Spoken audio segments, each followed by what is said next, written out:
My cock. This is the thrift store song. This is live.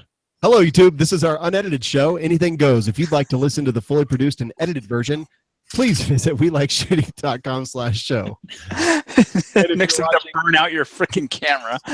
And if you're watching live, you can go to gunchannels.com/welikeshooting and chat with us live during the show. Go there. It'll be fun. Yeah, please do. I'm there. Nick, are you there? I'm there right now. Are you? Yeah, we're making jokes about me sitting on your lap in the basement. Oh, I'm not there. Let me go there. You should be here. I'm going to type it in, gunchannels.com/welikeshooting. And let me sign in. I'm just going to do this with you guys. So then you just sign in, and it'll take you right to the page, and you can watch the show live, and there's people there. All right, perfect. This makes for really good radio. Absolutely. So go do that. This episode of the We Like Shooting Show is brought to you by Second Call Defense, Manticore Arms, Des Tactical Arms, the Sonoran Desert Institute, JC Arms and Ammunition, Patriot Patch Company, and Brownells.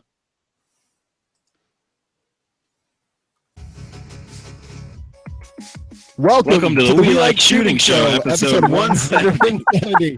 Tonight we'll talk about the NRA instructor courses, law tactical stock adapter, Westlake laser boresighters, Vortex red dots, alpha gear, and more.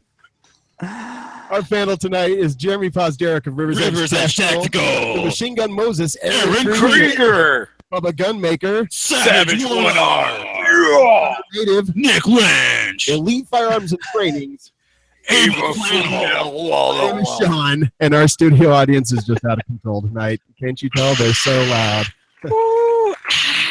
This is the most lively I've ever seen Nick in my entire life. I swear to God, Nick is about to lose. I think Nick's old house actually might have had like a gas leak or something. It was the black mold.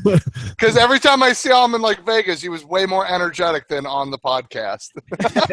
I think there was like a carbon monoxide leak or something. Dude. I think you're absolutely right, honestly. Anyway, I hate you, Nick. Aw. Oh God, I'm gonna fucking kill you. Yeah, Nick is literally the worst. If he does that again, karate chop him in the fucking throat. I'm gonna shoot him if he does it again. Yeah, so this morning, Shawn was definitely not saying he hated me. He was like, "Hey, Nick, sweetie, wake up. Let's go to a movie, Nick." So, what movie did you guys go see? Tickling my ear. We went to see Doctor Strange. What'd you think? In IMAX 3D. It was awesome, actually. Yeah, it was great. Dude, damn. Who bought? Top 3. Nick did. Nick, you paid?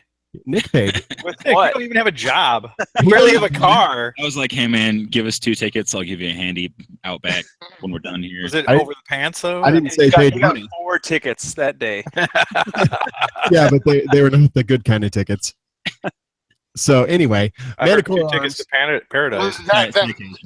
That hooker we were talking about earlier, turns out Nick is the hooker. Yeah. Right. $20. I'm like, "Hey, it doesn't count as cheating if I get paid for it, right?" So Manticore Arms obviously been sponsoring the show for quite a while, and they make all kinds of awesome things. Aaron, you got a package in. Have you opened it yet? It has not arrived yet. Because of the holiday on Friday, it caused some issues with shipping. Oh, what was that holiday? Veterans Day. Very cool. Yeah. Yeah. So, what are you complaining? You complaining about freedom? Is that what you're doing? No, that's what it sounds like you're fucking doing. Complaining about fucking. Is that what you did? Yeah. So, fucking Veterans Day. Thank you to all of our veterans except Jeremy. Except Jeremy.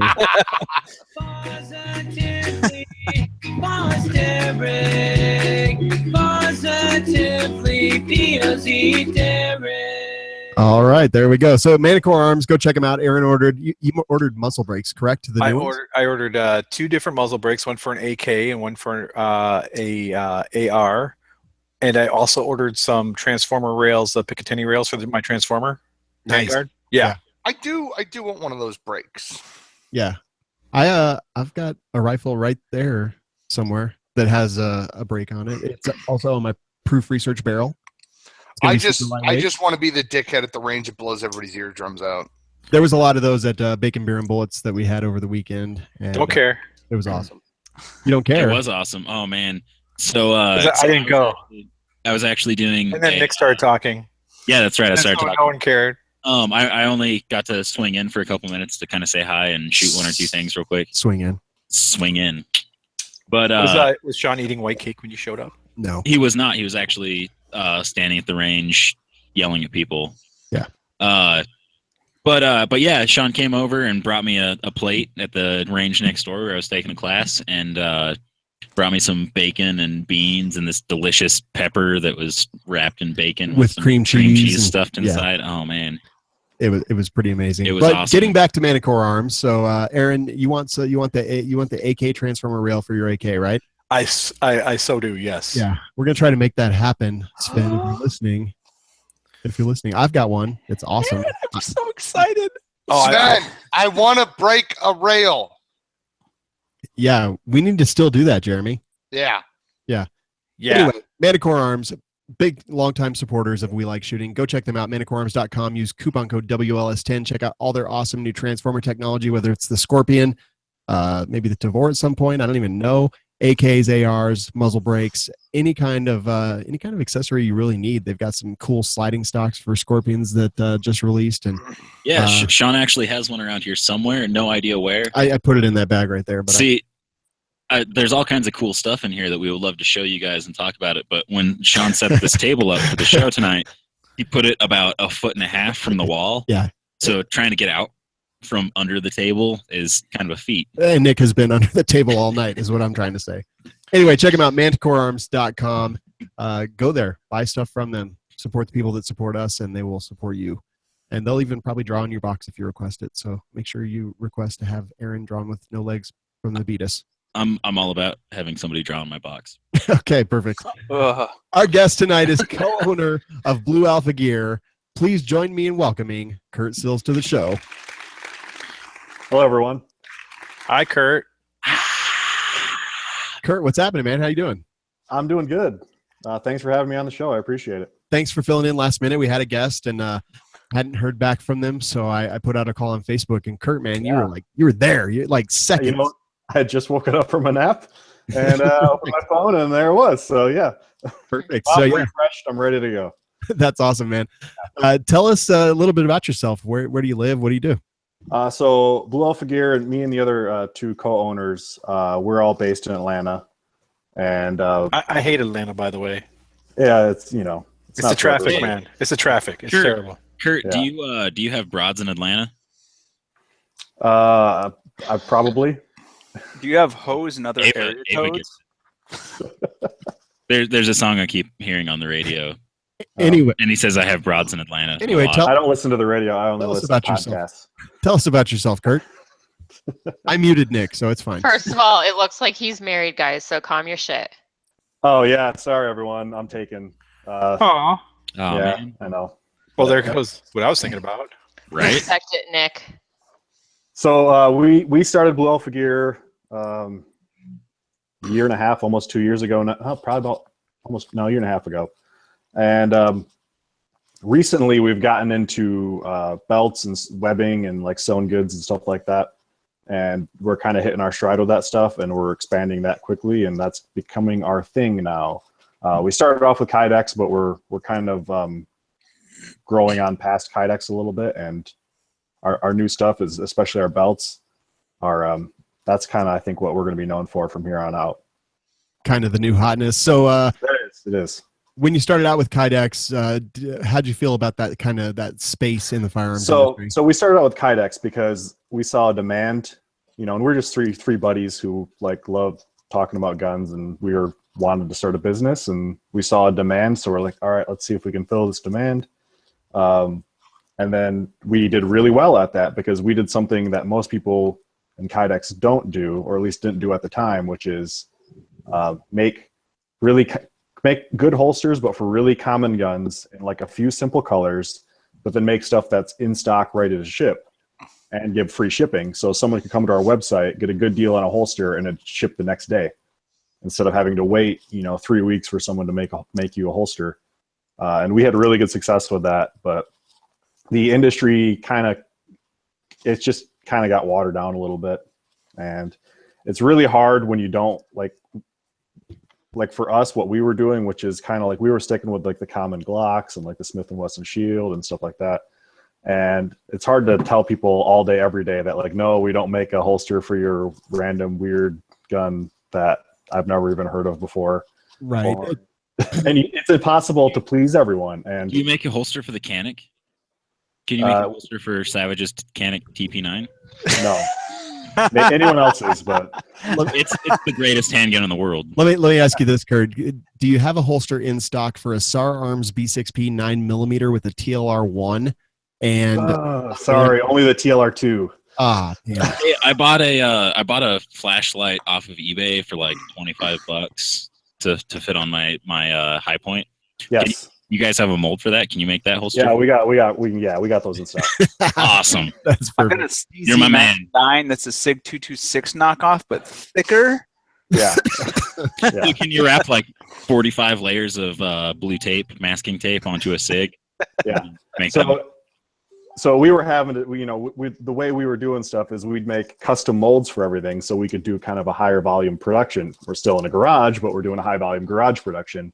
And blah, blah, blah. Eventually we just kind of like got into making belts. We bought a sewing machine before any of us knew how to sew.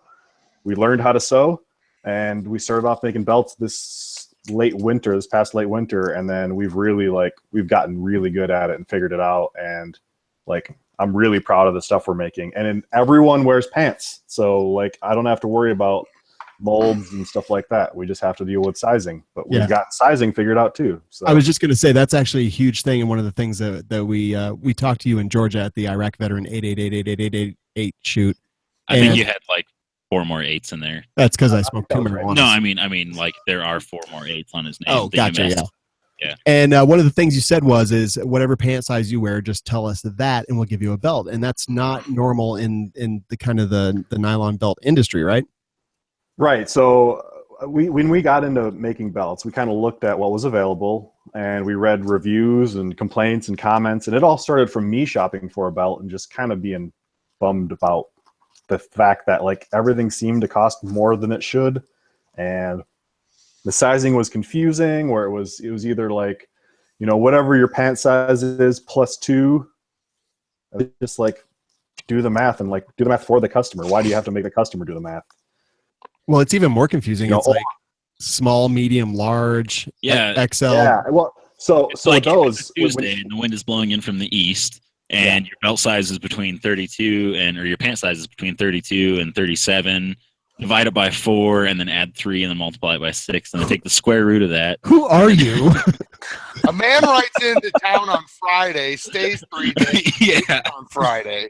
So the train leaves the so there's this polar bear 20 miles an hour. There's a bear, and you look out your window on the south side, and then what color is the bear? This one time Savage and I tried to meet up for hamburgers. You guys solved that pretty quick, and it seemed like a no. And then your car broke down, and you had to get a whole nother car. And it turns out my dog actually really liked it. Let's let Kurt talk now. Yeah, guys, I have like super interesting stuff to say about belts. Next. So like especially belt sizing, it's like the most interesting topic in the world. So the problem with like the small, medium, large stuff is a lot of time there wasn't any overlap. So let's say like a large was like went from like 34 to 38, but then the extra large started at 40. Well, let's say, you kind of hovered between like a 38 and a 40. Like you either had a belt that was too small or a belt that was too large. You're stuck in this middle ground. So we do all our belts per your pant size. So order based on your pant size, but then we build a size up and a size down are built in to the belt. So if you order a 36, it'll actually fit for a 38 and it'll fit for a 34. So if you're a 36, but you want a concealed carry, there's wiggle room upwards that's built into them. So we have a lot fewer returns because of that. I realized there was wiggle room in the belt that you sent me, because since you sent me mine, I've gained a little bit of weight, but it still fits. That's good. Yeah. So you guys were cool enough to send all of us on the cast here belts after. We are cool. I agree. You guys are great. Yeah. So I'm actually wearing mine right now. That's good. Yeah, I've been wearing it since Wednesday morning. The day you got here, it was one of the first things you did was put it on. I was like, "Where's my motherfucking belt?" That's right. I don't even understand who's sitting next to me right now. Nick has never said this many words in 169 episodes, and now tonight he's like a social butterfly. What's in that? I don't know, but he's getting on my nerves. Can you just shut up? He drank Doesn't 3 it work for cracks. you, Ava? No, so I mean, I just want to say this thing is great. I've been wearing a Uncle Mike's instructor belt for 3 or 4 years now. It was a really decent belt for the money. I actually liked it a lot. But I got this thing, I put it on, and I've forgotten it's there, which is awesome. It's really comfortable. It fits really well. And talking about the adjustment, it does have plenty of room to add and subtract as my weight fluctuates. Yeah. Yeah. My and only- Like Shawn, and you lose a ton problem of is- weight. My only Right. problem is I can't put my belt buckles on it. Yeah, well, you Oh know, my you got a god. better belt It's buckle. probably they did you a favor, Jeremy. Yeah. Could you hot glue it maybe to the front of the Cobra Yeah, buckle? it's some hot glue. Now, Kurt, you also mentioned that for like someone like Aaron who puts on 50 pounds at the drop of a hat, that you might be It's a able to big hat, man. adjust that for him, right? So one of the things we don't have it on our website yet, but we've done it a few times for people. We're gonna have like a resizing program basically where you send us your buckle. You can cut the old belt off and send us your buckle, and we will send you a brand new belt on your old buckle for $20. Awesome. So, Yeah, that is awesome. So if I have an extra buckle laying around and I just send it to you, can I get a belt for yeah, $20? if you want to be that guy. I guess I kind of do, actually. It's not that I want to. It's just what I guess we haven't thought this through yet, have we? Aaron, they already gave you a free Maybe. belt. Why are you being such a person that We may have to require value? people to send the original belt, or at least maybe like cut the tag off and send the tag with the proof of purchase. There you go. Yeah. So I do have to say that the belt that I got is awesome. Now, I do have a complaint. Yeah, go ahead. I love everything about it. However, putting Cobra buckles through my belt loops kind of sucks. And it seems like it's a problem that I have with all the belts that have Cobra buckles. It's like I have to take the buckle off and then adjust the size. And it's just kind of a pain. Yeah. So that is a plague in the industry. The is. Cobra buckles are the standard, the kind of the standard for belts of that style, but they're also kind of big, and that is one of the problems. And we have actually been working on a fix for that. And Have you? Yes, we have. What? I have it Are here. you guys going to announce it tonight? I'm going to announce it right here, right now. It's almost like you were setting them up. It's almost like I'm the almost like master it of was. segues. So Whoa, what is a that? new belt we are going to launch next week through a Kickstarter. So the difference is it is a 1-inch female Cobra buckle instead of a 1.5-inch female Cobra buckle sewn on. So it is basically the outside diameter of the female Cobra buckle is the same as the webbing. Shawn, have you? You know what's funny? I actually knew you were going to announce that. Oh, Are you wondering how I know? Or Way to how I take knew? the magic out of it. maybe know some people that I know. And they have Maybe. been helping me with that project. Yeah. Did they just message you? Hey, No, but I'm smart. You guys. I think we just learned something that is. I think we just learned mind-blowing. something. We have mutual friends. That's Ava, great. you guys, Ava has friends. Well, Hey, Shawn, have you explained to Kurt that every Kickstarter that has been announced on our program has been pulled off? no, I have not. We're batting 1,000 so far. We're at 100% pull downs. So you guys don't have it up yet, right?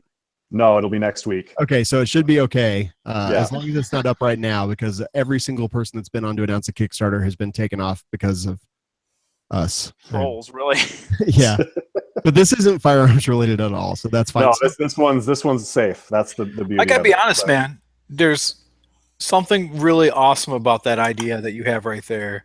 Yeah, and so I really hate having to like unhook my buckle, feed my belt through, and then resize. It just sucks. Yeah. It really does. so the kind of the obvious question at this point is, why has no one else done this before? That is, And that was totally. kind of something we asked as well. But the reason we think is because you can't order them this way, like from Austria Alpin.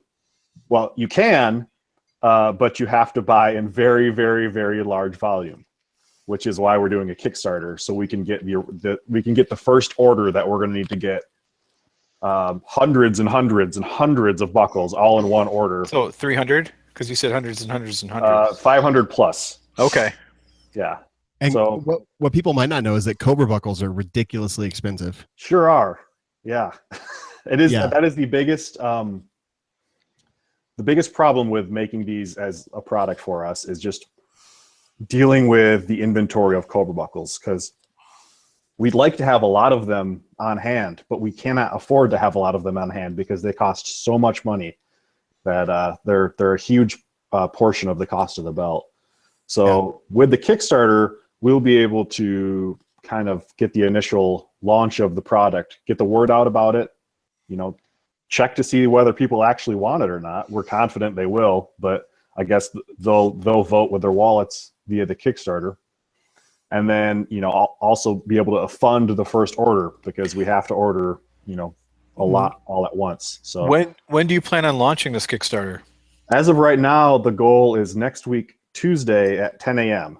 But I'm supposed to be working on it right now, and instead I'm on this. So. Perfect. So I think we're going to meet that goal. So that's the goal is next week, Tuesday. That's awesome.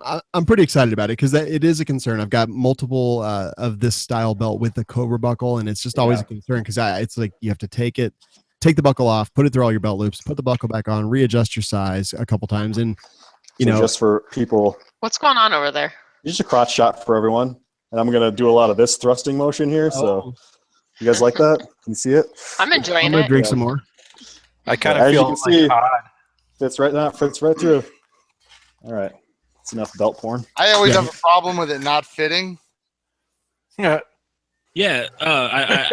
No one touches that. I'm really into this new design because not just like when you're changing pants or whatever, but I took a class yesterday. Saturday and Sunday. Yeah. Spent some time at the range yesterday, and one of the guys in my class asked if he could try my handgun out.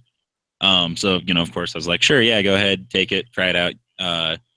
So I went to pull my holster off, but realized that not only could I not get the buckle through my belt loop, I couldn't get it through the loops on the holster. Which means, that you've got to undo it and take the buckle off, and then you lose your adjustment, and then you've got to sit there and like fiddle with it for a little while.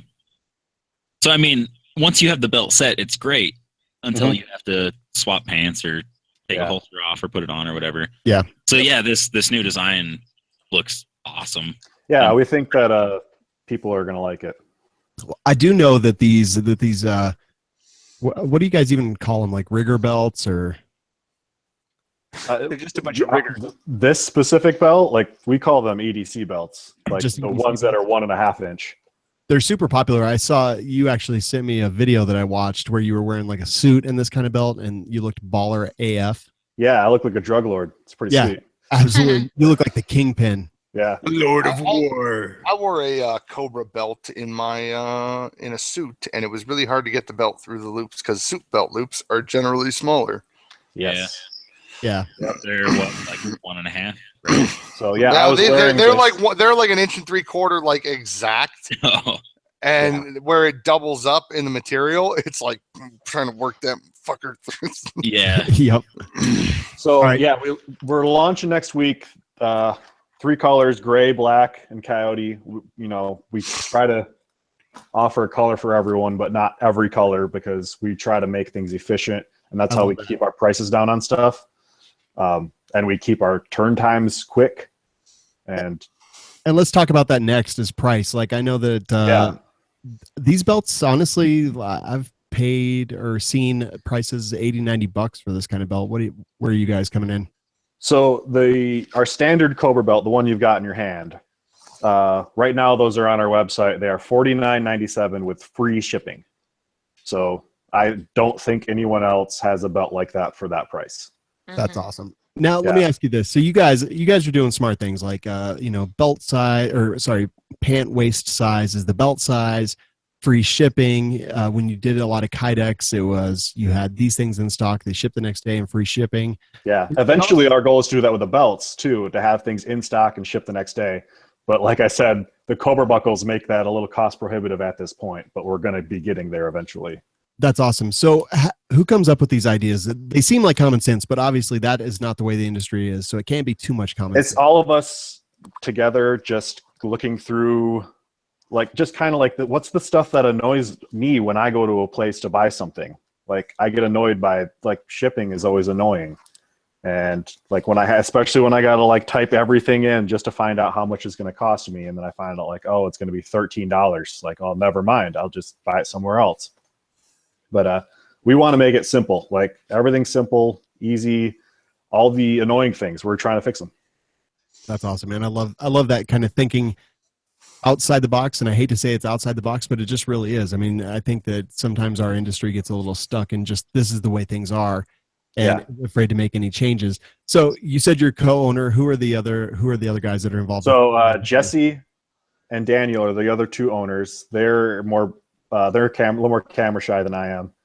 You don't see him too much. Jesse is the guy running the sewing machine right now.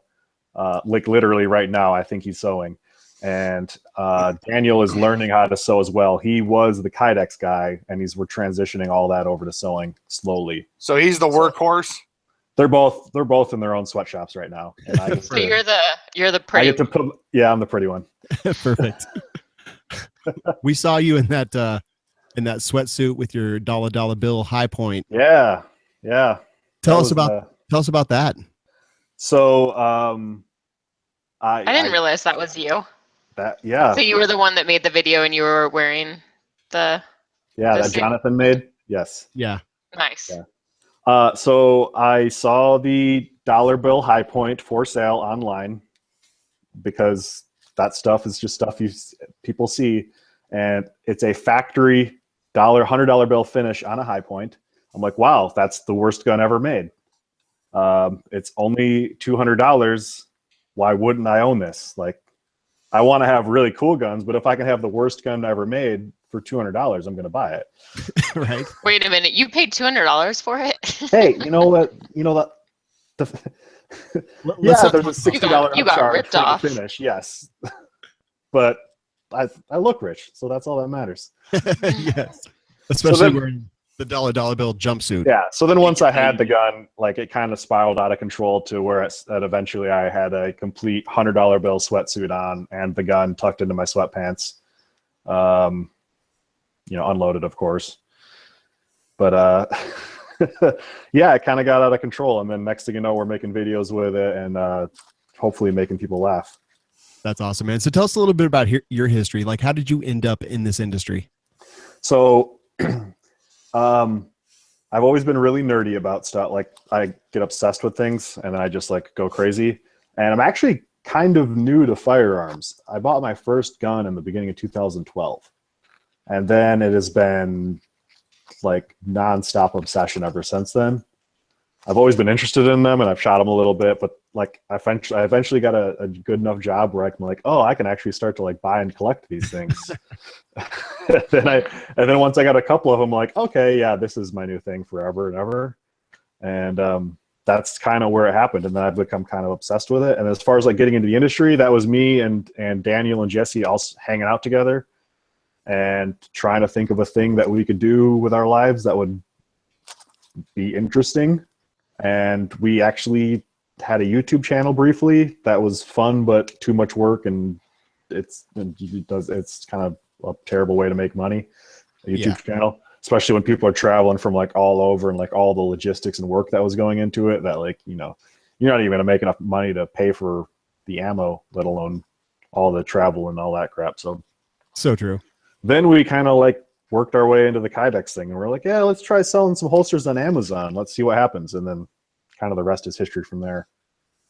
That's awesome, man. What's your favorite gun that you have? Oh man. High point. Besides the high point. Yeah. Jennings. That is a tough question. Right now it's probably a toss up between my, SLR 104 UR, which is my shorty little crink AK-74. Oh, yes. Nice. Yeah, and my CZ Scorpion Evo SBR, which is my other shorty. Did you find that gun extremely sharp? In what way? Like the handguards? Just everything on that gun is sharp. The Scorpion? Yeah. Yeah. And that's why aftermarket handguard companies are going to make make good money, like Now, Manticore arms. Exactly. I was going to say, Yeah. I don't know, but if you wanted like a sliding stock on that, or maybe a transformer rail for the front of it, or maybe a safety that doesn't fuck your hand up the entire time. Yeah. I've done a lot of those mods already, but handguard is probably the next one because that thing is a cheese grater. Well, they just released their transformer rail for the Scorpion Evo, so go check that out. So I've got a 6'7" wingspan. So when I'm shooting like a short gun like that, I use vertical grips. So that solved the cheese grater problem for me. Nice. But I'm probably how tall are you? Because you were taller than me. I'm 6'5". All right. Midget. Wow. Yeah, I know. I'm hung better than Jerambe though. I will take you up on that right now. He's going to send you a dick. If we're gonna have a dick waving contest, let's just have it. Hey, I'll probably. I'm all balls, man. Don't worry. He's got a big old basket on his Easter bunny. That's great. He's teabagging the toilet. Yeah. So Kurt and this dude were standing on a bridge, and they both had to go to the bathroom, so they unzipped, and the other guy was like, "Man, this water is cold," and Kurt was like, "Yeah, it's deep too."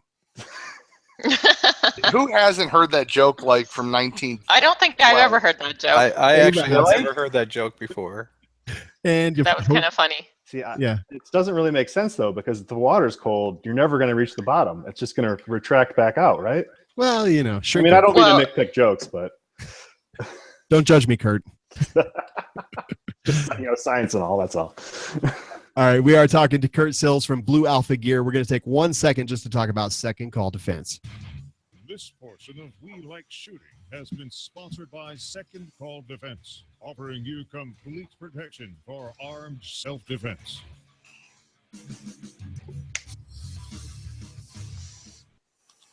All right, so did you guys hear about a guy in Florida that decided to fight a deputy sheriff on the side of the road? So there was a car chase, and then they got out of the car, and then they were fighting, and then the perp was beating up the deputy, and a guy rolled up, and he's like, "Hey, I'm going to stop hitting the deputy. Please stop hitting the deputy, or I'm going to shoot you." And the perp was like, "Whatever, bro." And then the guy shot him 3 times, and the perp died, and the passerby, the concealed carrier, probably saved the deputy's life, or at least helped him out for sure. But what happens next? That's always the concern, and that's why we talk about Second Call Defense, is what happens next. Like, it could be the cleanest shoot in the world, but at the end of the day, you're going to be at the police station, and the things that you say can affect the rest of your life. We talked to Paul Lathrop, who was accused of brandishing a gun, even though it actually never happened. And here's the thing: is that the guy that accused him was never heard from again. He made one call to 911, and Paul Lathrop's the next year of his life was just absolutely awful, and that's all it takes. So now this guy, he intervenes, he gets out, he sees a deputy sheriff being beat up on the side of the road, and he says stop. The guy doesn't stop, and he has to use lethal force on this guy. And what happens next? Obviously the police department is probably going to be fairly appreciative, but what if there's a DA there that doesn't appreciate concealed carriers and what they might do? What if there's someone who says, "Well, you shouldn't have interfered. This is a police matter. It's not a civilian matter"? I think that's the important thing, and I think that's the thing that people just don't think about, is what happens afterwards. And I think that's a huge thing. Now, Kurt, have you ever thought about if you have to pull your gun and use it in lethal defense? Hey, I think everyone thinks about that all the time. It's kind of a crazy thought to have. Crazy. Jerambe thinks about it all the time, but he also masturbates to it. Yeah. You don't? No. It's really weird sitting here next to Shawn, because I can see him doing, or I can hear him doing these long strings where he's talking, and then Nick is no longer welcome at my office. Hey, question. Yeah. Wait, get through the ad, and then I'll ask it. Okay, perfect. Thank you, Jerambe. That's the first time you ever showed restraint. I don't know how to feel.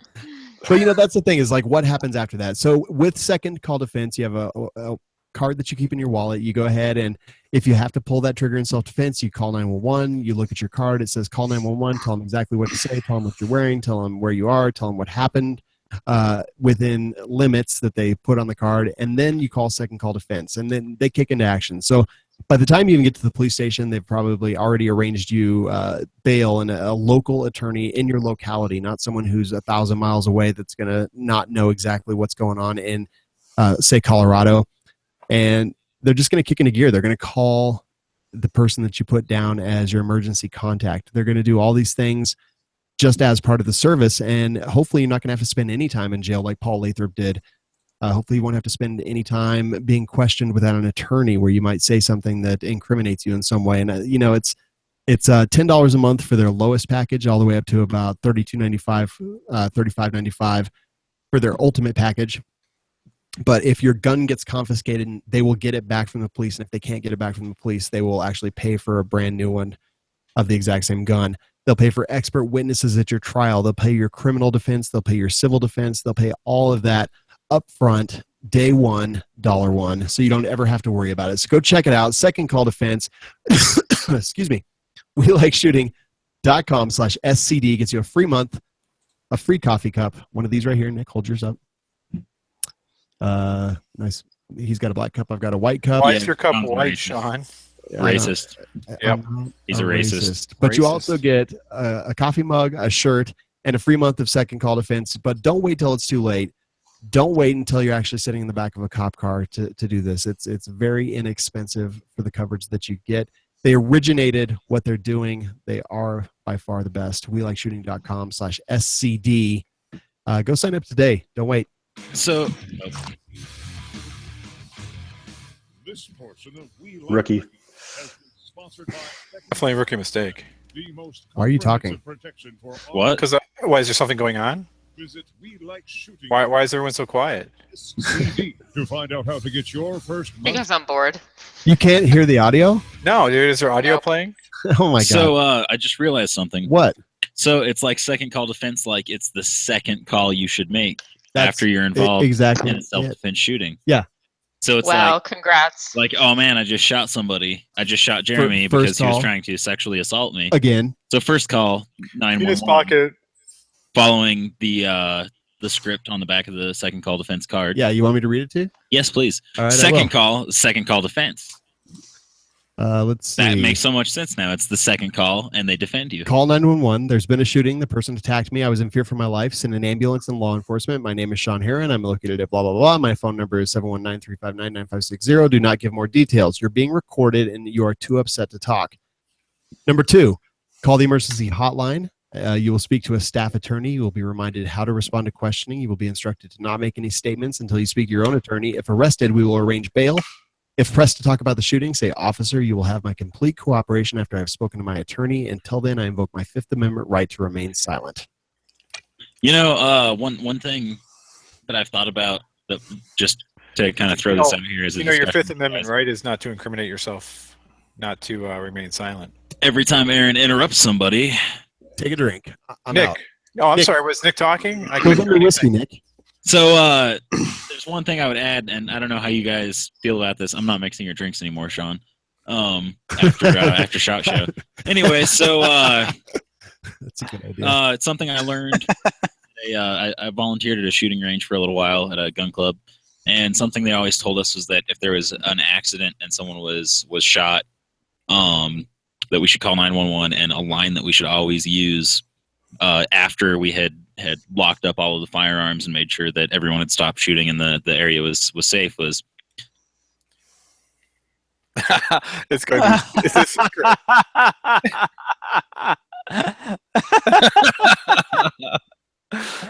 Hey, anyway, so random question. I had a buddy just message me on Facebook, and he was asking about spotting scopes. What was that spotting scope that we used at Thunder Valley that they had sent to us, Aaron? Alpine something. Shawn, Was it Alpine? No, it was an icon. No. The spotting scope that you took for your ever to shoot back. It was Alpine, wasn't it? Alpine? Alpin. It was Alpin. Alpine? Yeah. Okay, that's all I want to know. That was my question. All right. so I'm not sure when Aaron muted me, but I feel like this is actually something a valid topic of discussion here. So they coached us that we should always use the phrase "the scene is" when talking. The scene is secure when talking to 911 and first responders. to let them know that firearms had been locked up. What we were told was that if we did not use that phrase, they would send the sheriff's deputies in first to make sure that firearms had been locked up. And I assume it'll be the same with a self-defense shooting, that they'll send in law enforcement before they send in first responders to make sure that the situation is safe. Probably, yeah. So, I mean, it doesn't mention that on the card. What do you guys think? Do you think it's worth saying something like that? Like, you know? Yeah, I mean, you're going to tell them, hey, I'm wearing an orange We Like Shooting shirt with no sleeves. My name is Jeremy Posderick. This is red, bitch. Well, it looks orange, so whatever. I'm 7 feet 20. I'm 7 feet 35. The guns aren't put away. The guns. Oh, Jesus. I'm still unloading rounds into them. Once again, we are with Kurt Sills from Blue Alpha Gear. Kurt, Jeremy's there jacking off over the perk. You might find my DNA all over the body. Bang! Kurt, what is your favorite? What is your dream gun? Oh wait, hold on. Bang! That's okay. So my realistic dream gun, is the one that I feel like is missing from my my collection, is a World War II era M1911A1. Nice. So I've got all the other semi-auto World War II guns. I don't have any of the full auto ones. I'm not quite there yet with my life. But yeah, I need to get an old 1911. That's awesome, man. I think that's. What are you thinking of getting? What's that? What 1911 were you thinking? Just nothing specific. Just one that was, you know. How about a singer? Era. A singer. Yeah, that would be cool. I don't have a brand in mind. Jeremy, do you have an old 1911A1? I have a Springfield GI spec 1911A1, which is modeled. Well, but it's modeled. Does it say property of U.S. government on this? No, I don't give a shit about that. But it is exact. It is an exact replica of a 1911A1. Yeah, yes, it is. Replica. It's not. But it's not. But I don't care about that. It's a variant. I can't shoot. Variant. No, it's a copy. No, yeah, it's a replica. This is how Nick actually got on the show, was by talking shit about variants, and now I regret that day very, very deeply. And now he's living with you. What's up, Nicholas? Don't touch me. I told you don't touch me. Never touch me. You want to do karate in the garage, man? He's giving him a hand job under the table. Did we just become best friends? Hey, Nick, my drink is dry. I'll go get the bottle. Thanks. And the simple syrup and the bitters. Okay. All right. And ice. Oh, wait. He's drinking. He just slammed whiskey. All right, guys. He's going to jerk off in your cup. He cannot take my cup, so. Well, there's got to get cream from somewhere. He almost fell through the door. So that's the thing that happened. So that's your dream gun, Kurt. Yeah, I think so. We already know about your new EDC belts that are coming out, which is seriously, I'm really excited about. I'm going to order one the day you guys release. Yeah. So, yeah, the Kickstarter. The problem with that is you'll be ordering one, but it'll take a while because we're going to have to order the buckles and get them from Austria, and Austria shuts down for the entire month of December. So that's not good timing for us. That's interesting. We get our patches from China, and they shut down for like the entire month of April. Yeah. It's so weird. I'm like, an entire month? Come on, guys. Let's get to work here. No kidding. But no, I mean, I'm excited. I've done lots of Kickstarters, so I know exactly how it works. I'm just excited about it. I'm really glad you guys are thinking outside the box. Have you guys thought kind of past that, or is that just what's going on now? You have any long-term? We have thought well past that. We have double belt, inner outer, like double belt rigs coming. Like hopefully Molly compatible ones. We're working with some Rangers to make stuff that would be useful to them. We're working with competition shooters to make belts for competition use. Working with law enforcement to potentially do law enforcement belts. Nice. Dog collars, leashes, all kinds of crazy stuff. Now, if you need anyone to evaluate things, don't forget that Aaron is a longtime member of Delta Forks, and I'm Meal Team 6. So, like the dog collars. I mean, if Aaron wants to wear a dog collar, I'll send him one. Yeah, can we send one to Nick? Because seriously, this motherfucker is getting on my nerves. Like, I don't even know what happened. Can I quick show off something else that's pretty new? Of course, man. Absolutely. It's herpes. No, so We have a line, like our line of EDC belts. They're all basically the same belt, but they have different buckles. Mm-hmm. So the Cobra buckles are really popular, but let's see. But for people who don't want to spend that much money on a Cobra belt, even though they're affordable, they're still a good amount of money for a belt. We've got these new, we call them the SR belt. So the SR EDC belt, but it's a polymer buckle. So it's much more affordable. And these right now are $29.97 shipped for a stiff double layer belt. Wow. That's ridiculously inexpensive.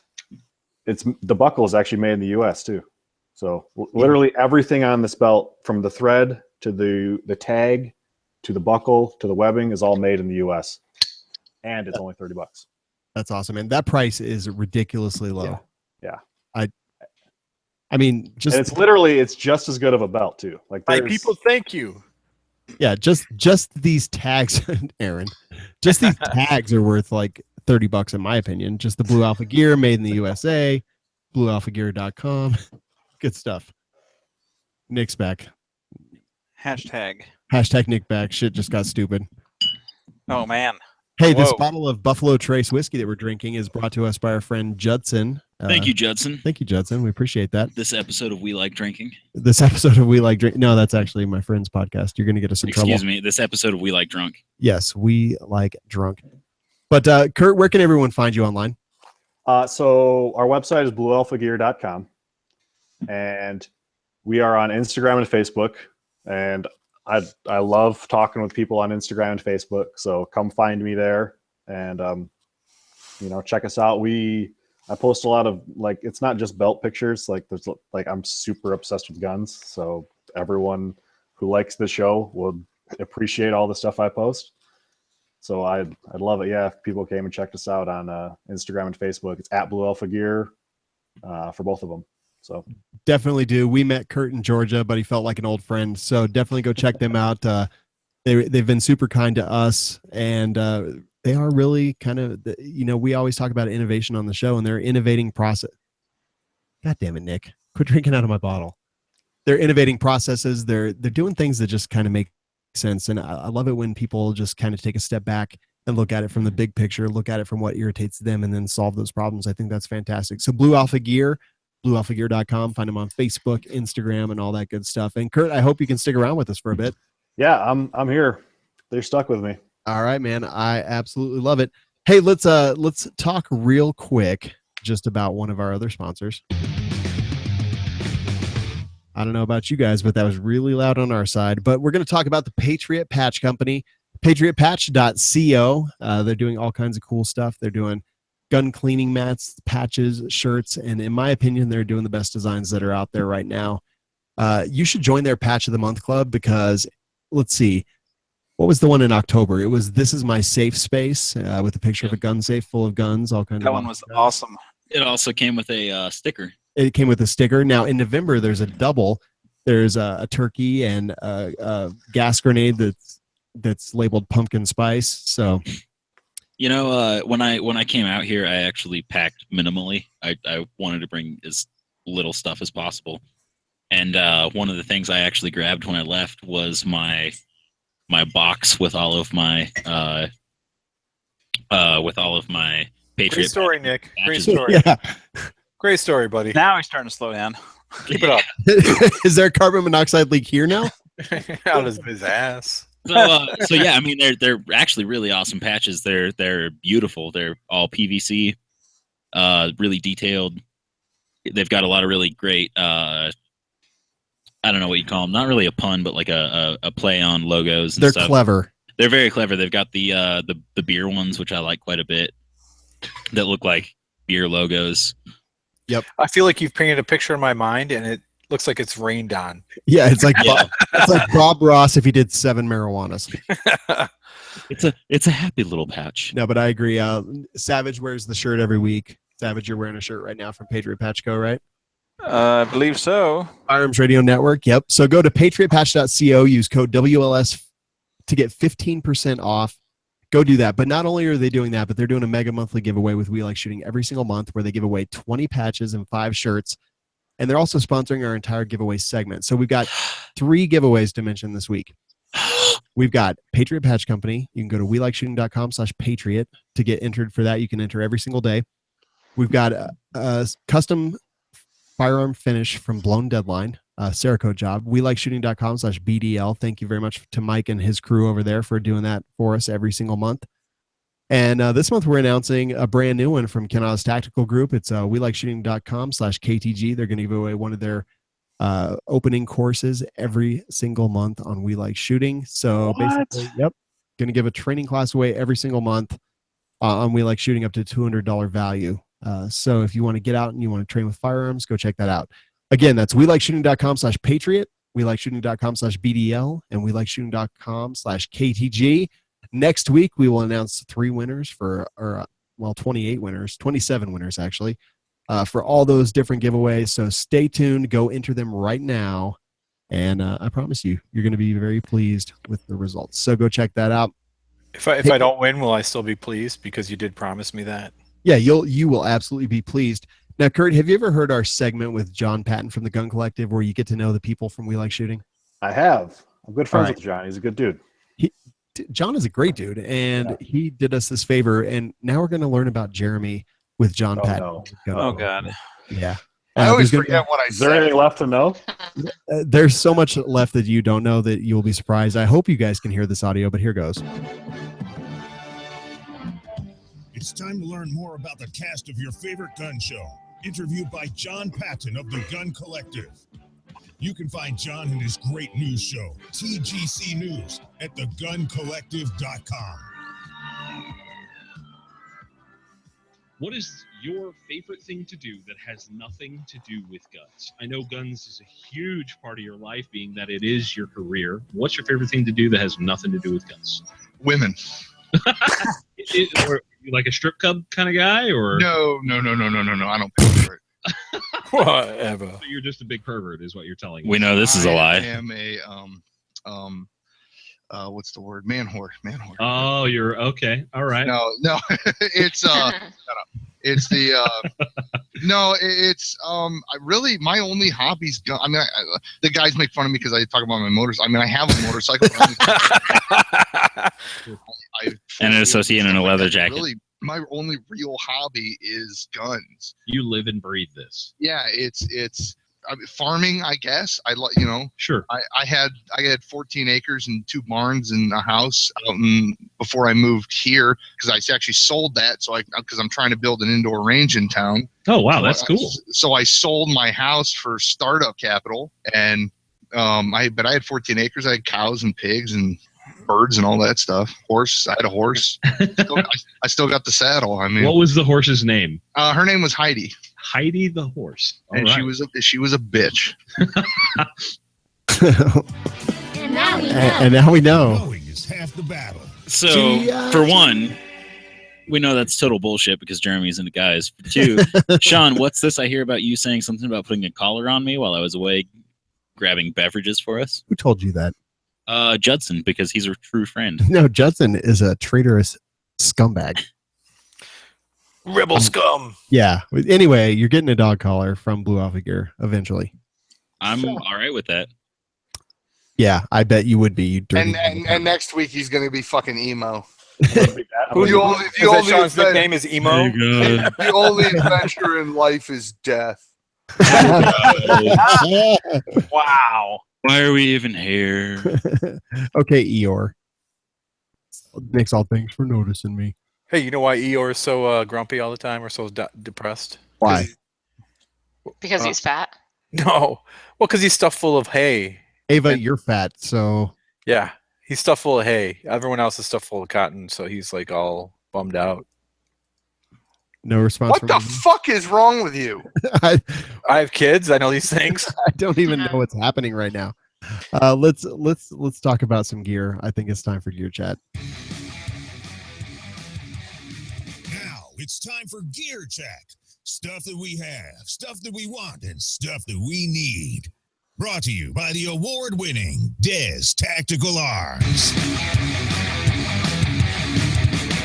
All right, so Des Tactical Arms, another longtime sponsor. In fact, they were the first company that trusted us when we started We Like Shooting. And we would love it if you would go to them. Now, I understand that because of the presidential election, you may not be worried about your rights and things like that, but you should still build AR-15s. You should still build AR-15s in different calibers, like 7.62 by 3.9, 6.5 Grendel, all those 300 things. Blackout. 300 Black. Well, no, don't do that. 458 SOCOM. 458 SOCOM. 50 Beowulf. 50 Beowulf's all right. 223. 226. 5.56. No one's going to really pick up on those calibers, so just stick with the popular ones. What about like a 308 AR or a 45 Raptor AR or a 6.5 Creedmoor AR? I don't know that Des Tactical Arms has those barrels, but go check them out. 308 AR. They definitely have 308. I've got one right there. It's right over there, but we can't reach it because Shawn put the table way too close to the wall. Oh, I can reach it just fine, Nick. I'm sorry you're so fat No, that please you can't get away. go ahead and grab it. Yeah, I will. I like how the fat guy's calling the other guy fat when he's No, just for the record here, Shawn and I are the same height and the same weight. and the same weight. Yeah. And he's calling me fat. Yeah. Fuck you, Shawn. Hey, Nick. Blessings be upon you from Handgun Radio. Blessings be upon you. Well, blessings be upon the people from Handgun Radio. That would be Ryan Machad. I feel like I've got my own brand new Ed McMahon here. He's like, yes. Wow. I'm just going to tune off then, man. You don't need that, isn't that wrestling? No, I mean, he is the guy that owns the WWE, right? No, that's wrestling. That's Vince McMahon. Vince McMahon. Who's Ed McMahon? Ed McMahon was on the fucking Johnny Late Late Carson. Show. Oh. Yeah, with John. I'm 12. I don't know who Ed McMahon Yeah, was. I know. You never watched Johnny Carson? It's past your bedtime. Ed McMahon gave away all that. Ed McMahon used to give away all that money, right? Yeah, that guy. He's like, you get a car, guy. and you get a car. Publishers Clearinghouse. So Des Tactical Arms, they not only make full awesome rifles like the 308 that you can't see that's just off screen. I can't quite reach it. But they also make all kinds of uppers, lowers, barrels, handguards, all kinds of things. You can order anything you need for your AR-15 from Des Tactical. Go there, destactical.com, and use coupon code WLSPatron. It'll get you 10% off of your full rifle or just the parts you need to build your next most amazing rifle in the universe. Don't forget, they were featured on a full episode of History of the Gun on the Hunt channel and won AR-15 Builder of the Year from History of the Gun as well. So go check them out, destactical.com. NickLynch, you've already talked a lot, so I'm a little bit hesitant to go to you now, but what do you want to talk about? Oh, God. That's the Nick we know. What? There we go.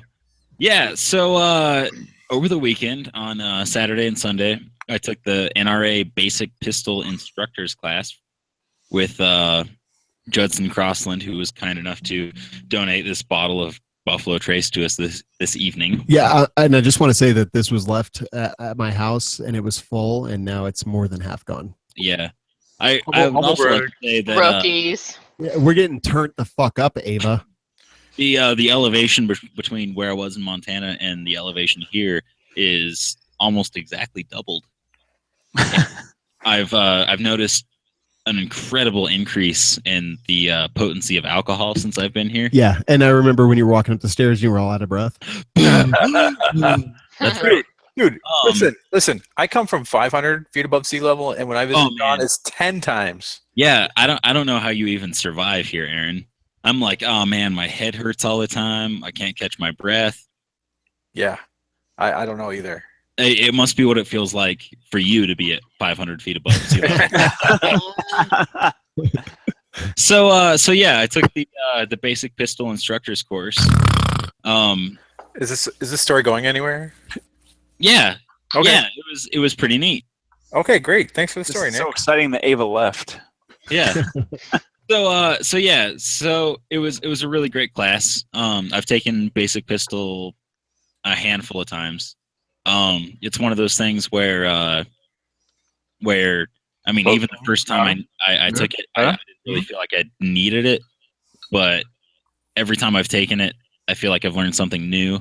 And so I went ahead and took the instructor's course with Judson, and I feel like I learned a lot. We spent a lot of time learning how to teach, how the NRA wants us to teach people.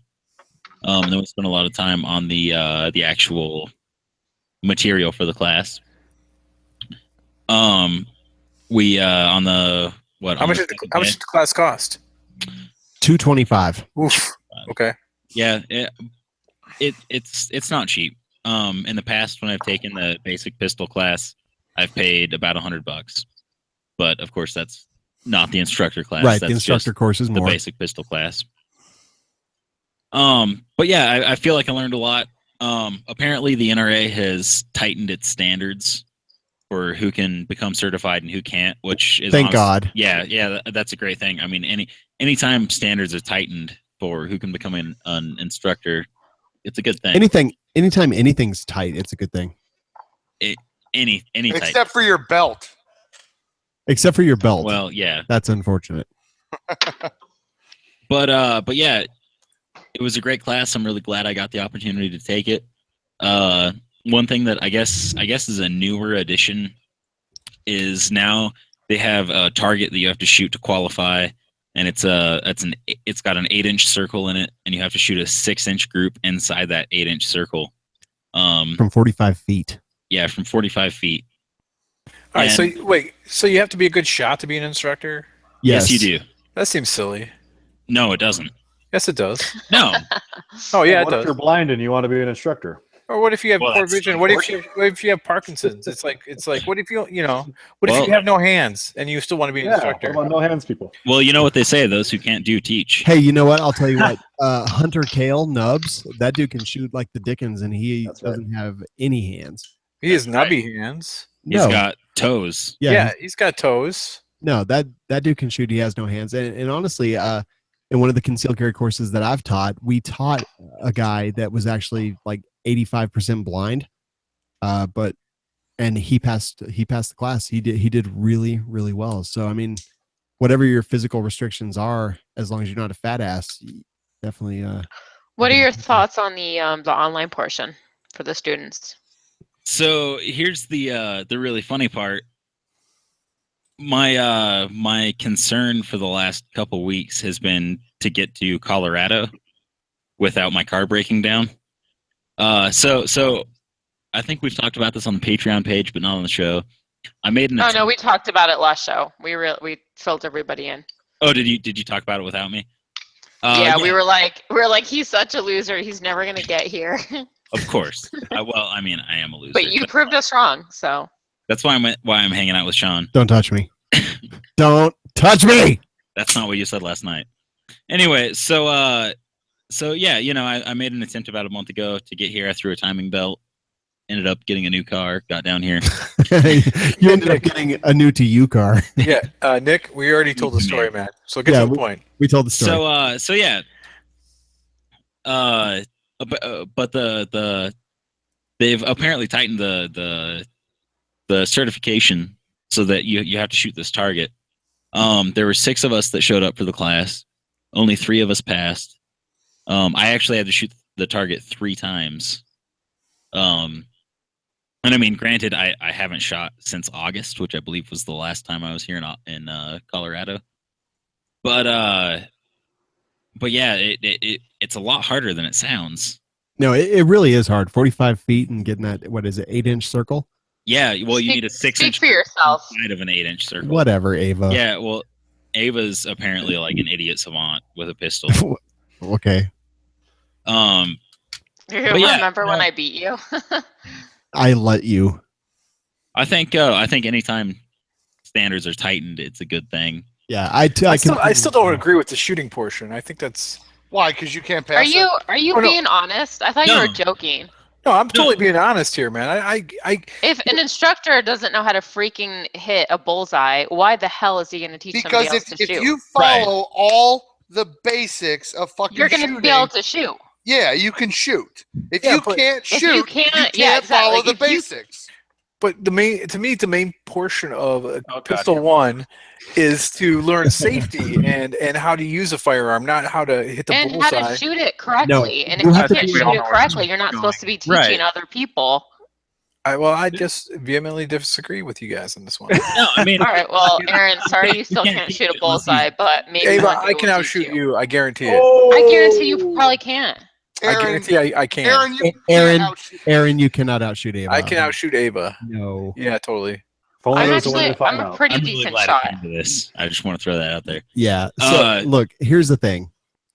If you cannot teach someone how to shoot well, if you cannot shoot well, you cannot teach someone how to shoot well because you don't understand the background and. Well, that's fine. That's your opinion. And as Jeremy said, literally, it's like all you have to do. There is certain criteria that you follow. If you can't read, how are you going to teach kindergarten? If you can't read, how will you recite Shakespeare? See, that's just a straw man argument, so I'm just going to ignore it. It actually is. Good call, Aaron. Aaron, you're just stupid. On the subject of Shakespeare. So is that an Eeyore argument? Because What was that we saw today?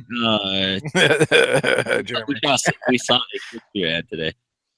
Oh, Hamlet. It was Hamlet with Benedict Cumberbatch. Yeah, totally going to watch that. You're so stupid. Sean said he was going to watch it. No, I really didn't. We were eating sandwiches, and Sean was like, all right, yeah, so I'm totally what kind of watch it. sandwiches? Silver Mountain Instruction put on the class that you did.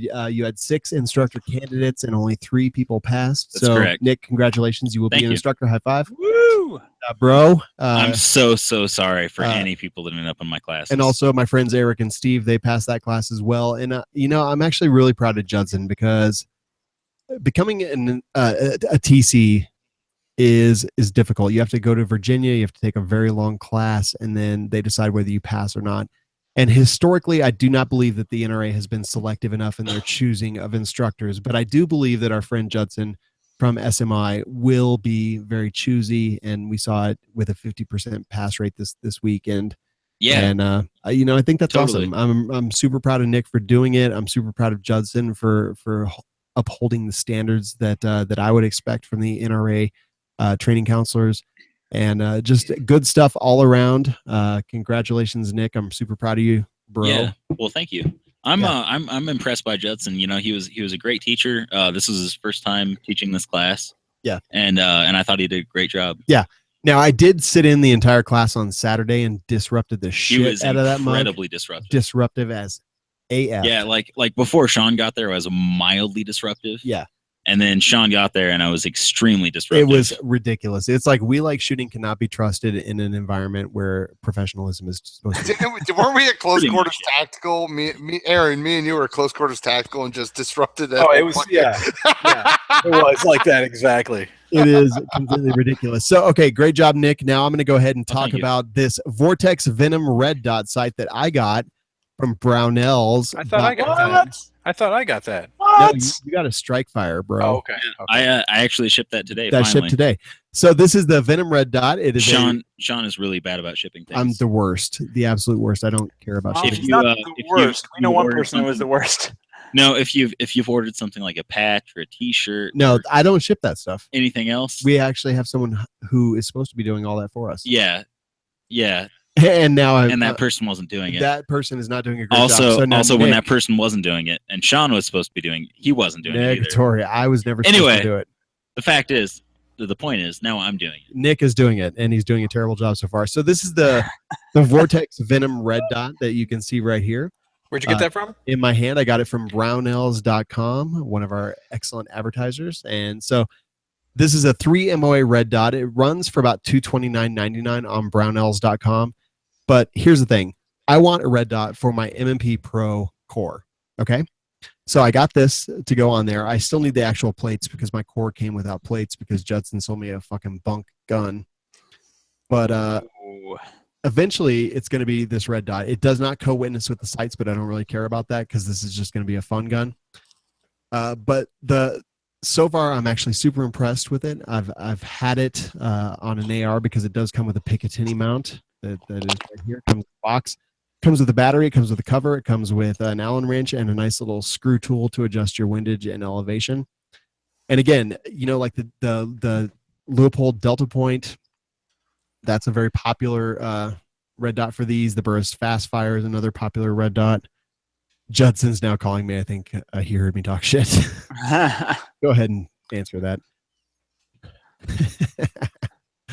But I'm actually super excited. I love Vortex products. I've got multiple Vortex optics and red dots and things like that. So I'm pretty excited about this. And again, thanks to our good friends at Brownells for sending this to me. Do you guys have any questions about the Venom? If it bites you, is it poisonous? No, there is no venom in it. Ava, don't laugh at that. That's not funny. Do you know what the difference between venom and poison is? Yes, poison is if you ingest it, and venom is injected into you. Or you can drink venom and not die. You can drink poison and die. Because it's directly injected into your Anyway, bloodstream. I'm almost embarrassed to say this, but somebody just wrote on my Instagram. They said, "Are you and Jerambe going to date already? Geez, the sexual tension coming from the both of you is intense." I would never date her. I said I prefer to date someone who showers. Oh, and I don't bang fat chicks. Oh man. It's because I'm trying to blend in with you guys. Because you're too old for me. So you can put that in your AR. You can mount it on your pistol. Yeah, it's gonna go on my pistol, but also I was thinking about putting it on my AR with the proof research barrel. But Shut up. That's gonna be really low profile though. It's 1.9 inches long, weighs 1.1 ounces. It's got unlimited eye relief with parallax free. What's the field of view on that? Click value, it's unlimited eye relief. So 1 MOA click value, 3 MOA dot, and super excited. I love Vortex stuff, so I'm really excited to get this on my core. The problem is that I don't have the mounting plates for my core. Now, Kurt actually offered his, but he's actually using a Vortex optic already on his, so he's using the one that I need. So I put in an order with Smith & Wesson, but they're completely sold out because people thought Hillary might win. So hopefully I'll get that sometime in the next year. So Shawn, something was just made clear to me. What's that? You actually got a phone call and I answered for you. Okay. And it was Judson. Yes. The individual who not only taught my class this weekend, who was excellent. I can't stress that enough. No wonder he freaking passed you. Did you suck his dick too? Wow. Twice. Wow. He also brought this bottle by. That we've almost fucking killed already. That's right. And he sold Shawn that gun. And I don't know if you guys were listening carefully. Shawn just said something about how Judson sold him a bunk ass gun. A bunk ass gun. Yeah. Yeah. Judson just wanted me to let you know, Shawn, that was bullshit.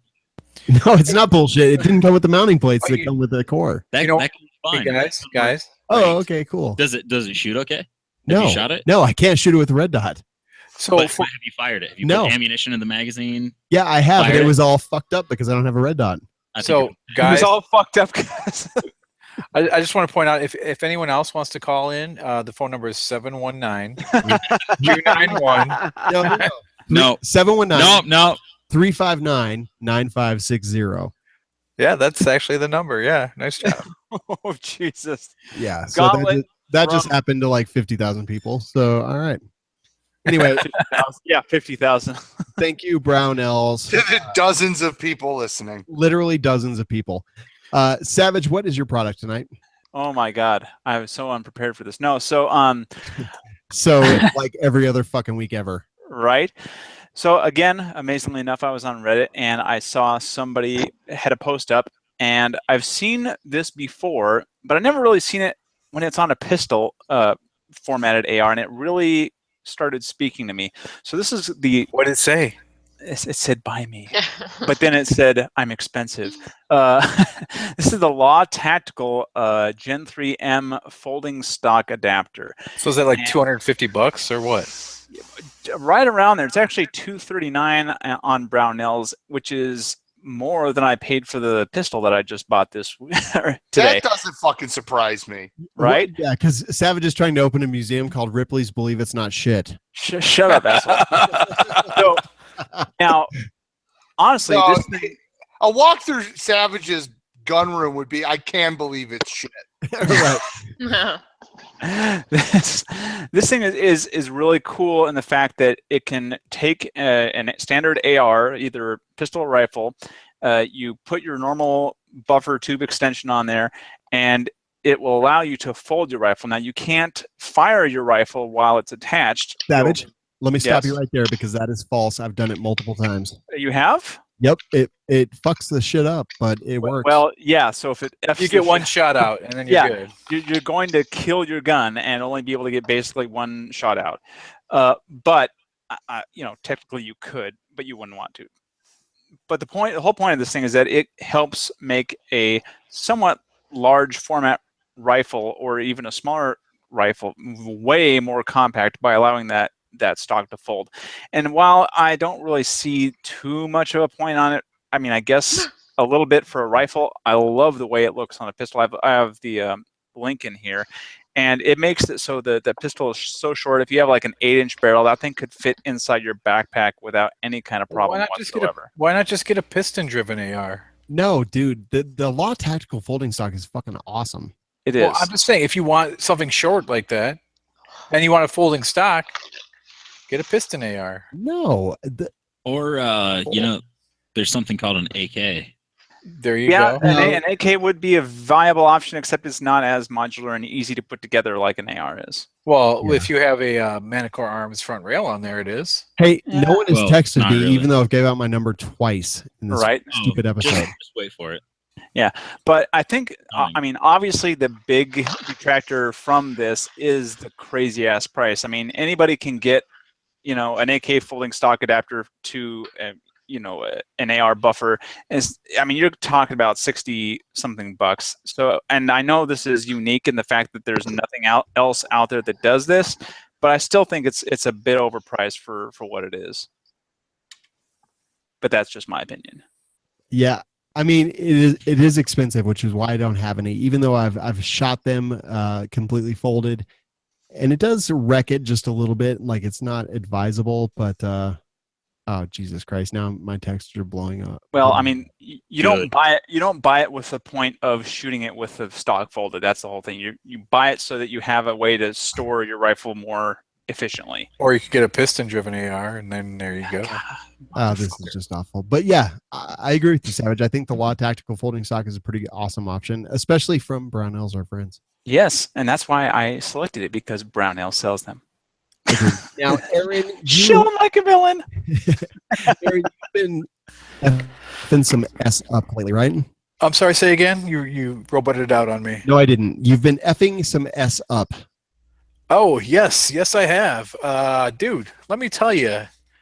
I have a gun. I have my Mosin, and I'm not like stockpiled on ammo.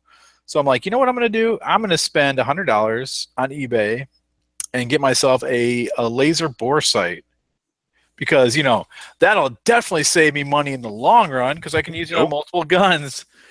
So I get this one from the company that makes it is called, according to this, Westlake. Westlake, yes, thank you. It's their Aculite laser bore sight, green laser, so you can use it in both daylight and nighttime. Dicks out for Jerambe.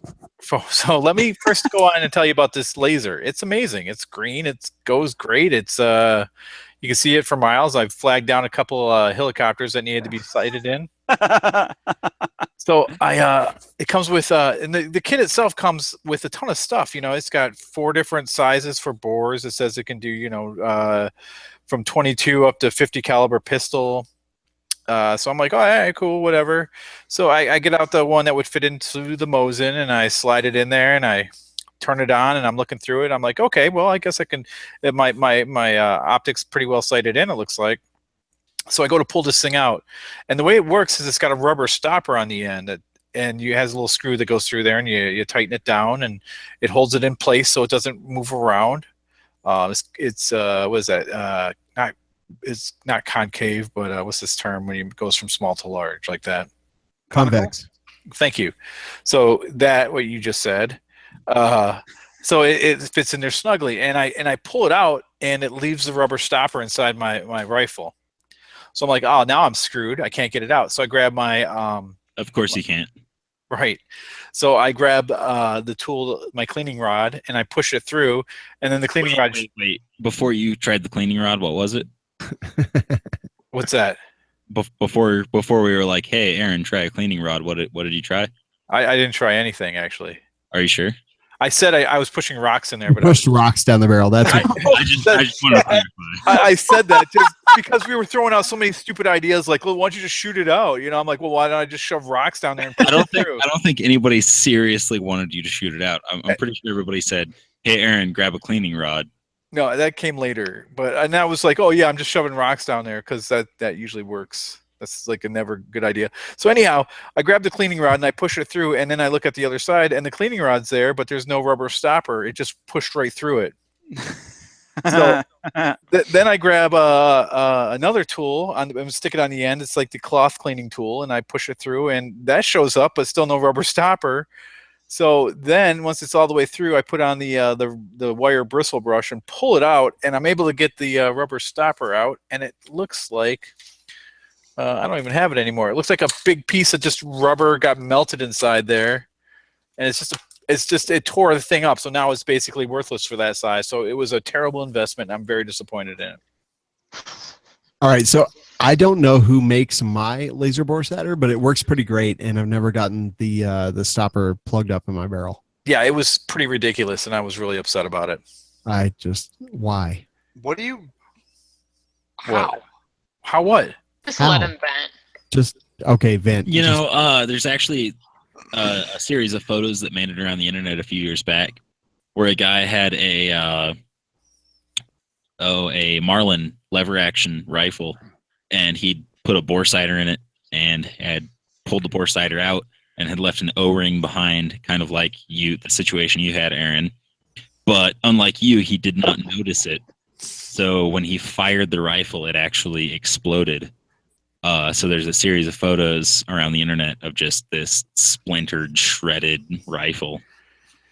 Yeah, I just next time I'm going to spend the right money and buy it from the right place, like Brownells.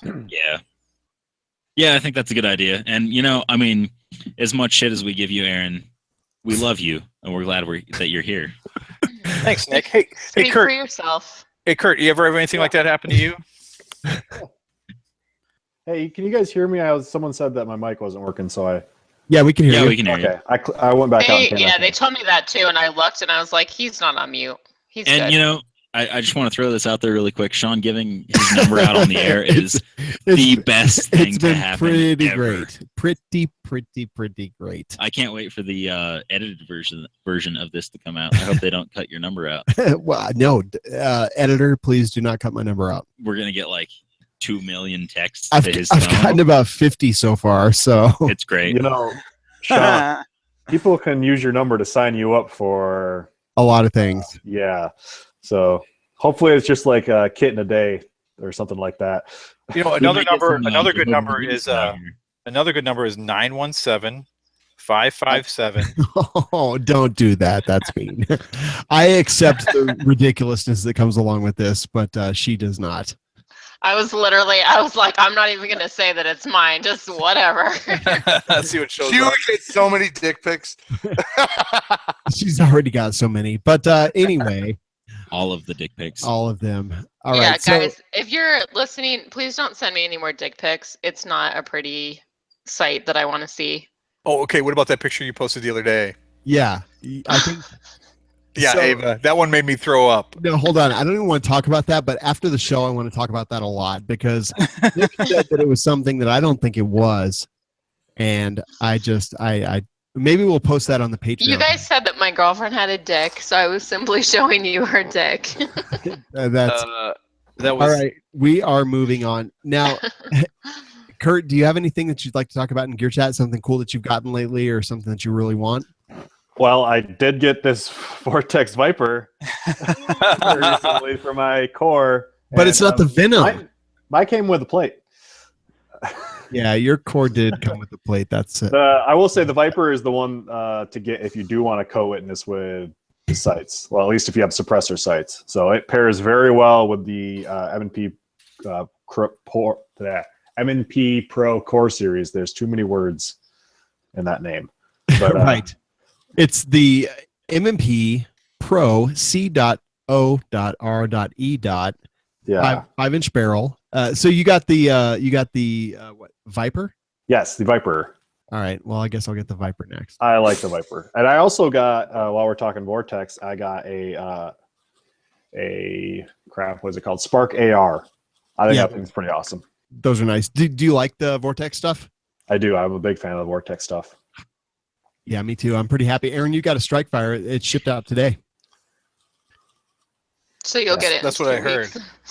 I don't have aim point money, just like lying around, and I have a lot of guns, and I can't put aim points on all of them. I think Vortex makes really good stuff for the price. Yeah, I totally agree. Good to know. Just got to get one on this. Oh, Jesus. I went to their high point. I was like, so I'm like, I might as well grab it while I'm there. So for the people watching, there it is right there. That's the $1 bill, y'all. All right, raise your hand if you shot that before. Oh, my hand's the most beautiful thing I've ever seen. This is just because people don't believe me. This is a factory finish from High Point. They know their buyers very well. They were actually so excited to tell us about those at SHOT Show this year. Well, I guess they sold me one. So, but that gun has been 100% reliable. So believe it or not, 100% reliability out of that thing. Did you make a holster for it? Not yet. We were talking about making an outside the waistband one with some $100 bill Kydex, but oh my, really, I mean, the proper holster for that gun is just sweatpants. So. Oh man, that's awesome. All right, I love it. So giving my number out of the show is apparently the worst fucking idea. I like how I went from the best idea to the worst. Yeah. So I'm going to go ahead and say, Ava, will you please rescue us all? No. Sassy and a little badassy.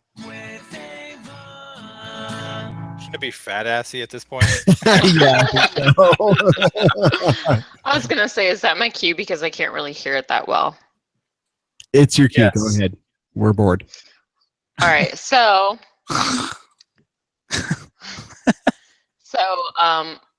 I know that one of the things, like specifically women in the industry, they have a hard time racking the slide on firearms. So I was going to teach them a little trick. Initially, when I started, I couldn't rack the slide on any of the guns. And I kept thinking that I didn't have enough upper body muscle, which I still don't. And it has nothing to do with really muscle. It's more about technique. So what I've noticed to be helpful is if you position your thumb right here on the slide lock, and then you always grab from back here, and you always want to get your fingers kind of stuck in these little grooves. Most firearms have little grooves on the back of the slide. And then if you put it parallel, so if you hold it right here. Wait, can you like. Never mind. Can you show me that again? If you put it central with your torso and then parallel, so you don't want to look at it. If you're literally the gun needs to be parallel with your body, and then you just kind of do a push-pull movement, then you're literally just working the forces against each other, and you can do it without using any muscle. I like how Savage is doing it because he's a girl. No, but it has to be so Savage. You're not doing. You have to put it in the center of your torso. You have to get your fingers stuck in those grooves. Don't just get your fingertips, but your actual fingers. Ava, that works unless people don't even have the hand strength to hold it. Okay, so but Ava, I'm trying as hard as I can, and I can't get this slide to move. You dumb fuck. That's a cert gun. It doesn't move.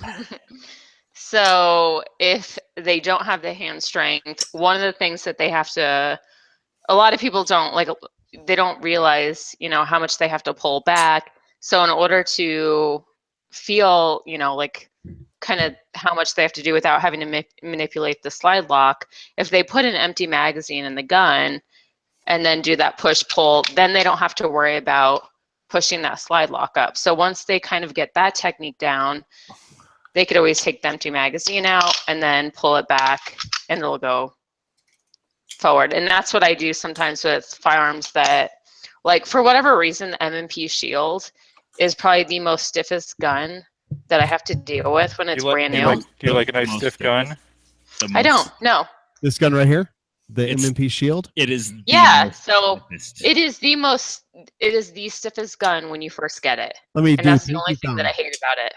Oh, okay, that's actually hard. Never mind. Shawn, would you say that is the most stiffest It's gun? the most stiffest that I've felt tonight. It is the stiffest gun. English as a second language for Ava. Whatever. She's ESL. Well, she grew up on Yiddish. Oy vey. So yeah, that's my little technique. I think it's I'm actually enjoying it, the it was blowback actually really action good of this. because No, it but does, you always, Kurt, you always want to grab. You're grabbing from the front. You never want to grab from the front or the middle. You always want to grab from back here. All right. Then why do they put serrations on the front? What? Yeah. What if my gun has forward cocking serrations? Look, don't be a homo. Can you say that? Are you taking your word back, Shawn?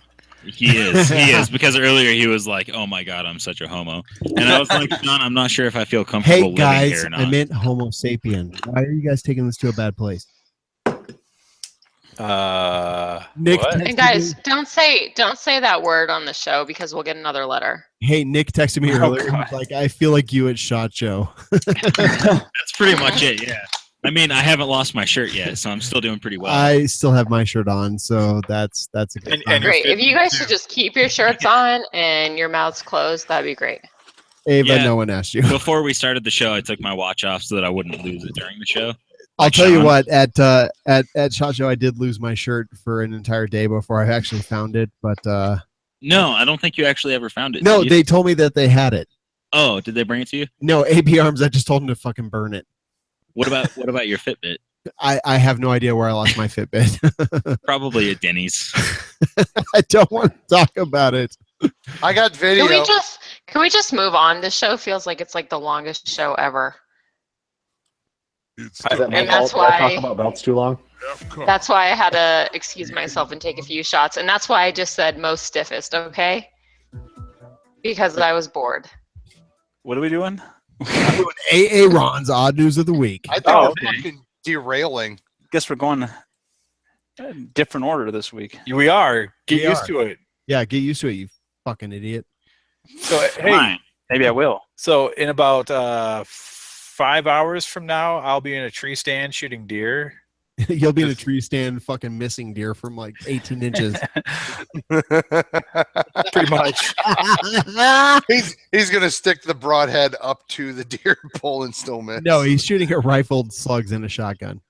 Yeah, because Is gun season even in? it just starts. It just starts tomorrow, man.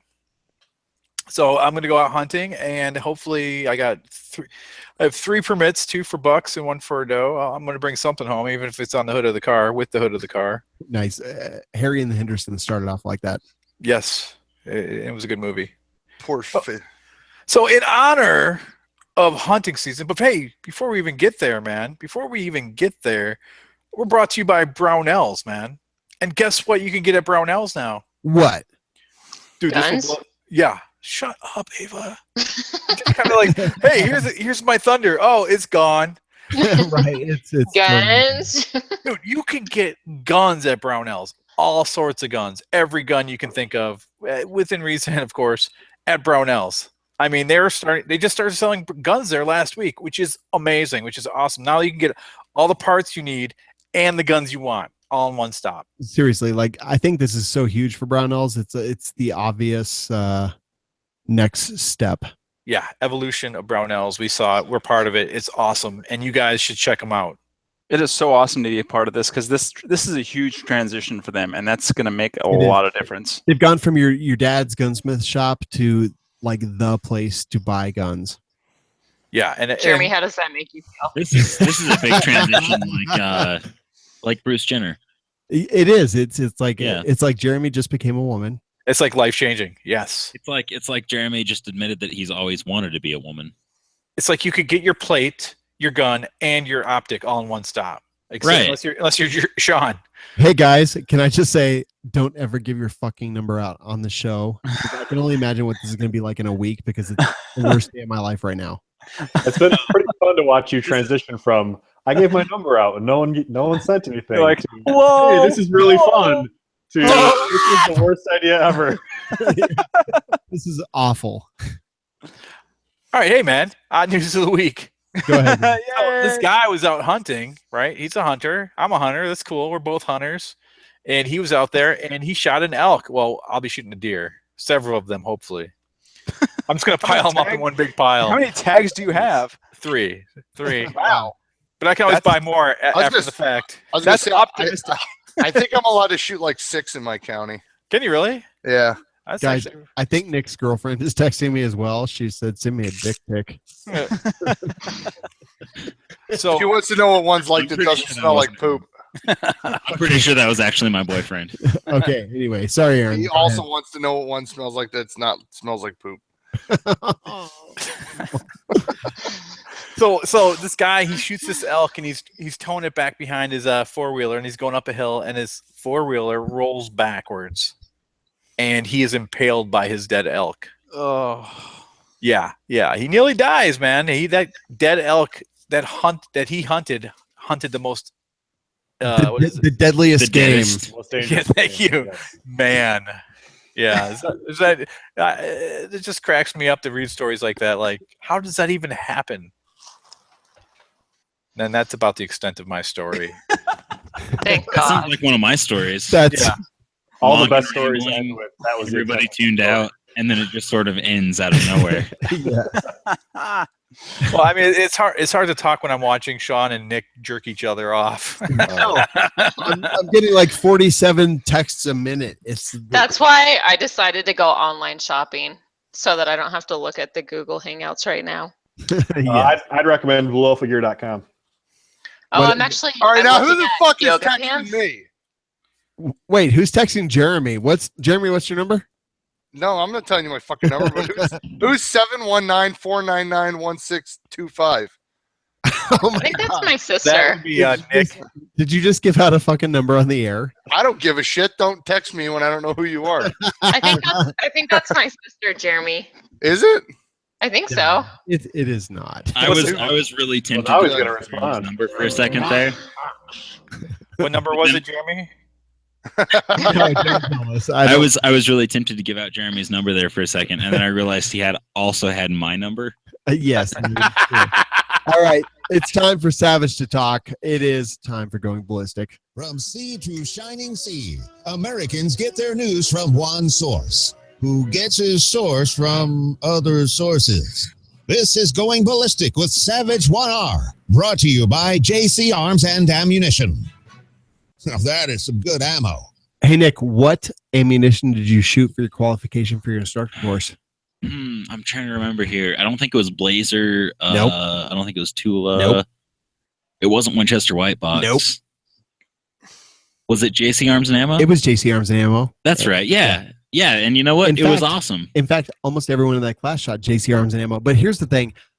Joe Baldwin from Red Leg Tactical challenged me to our We Like Shooting Shootout Challenge. He said, let's put those little patches that are about this big at, which is 3x3.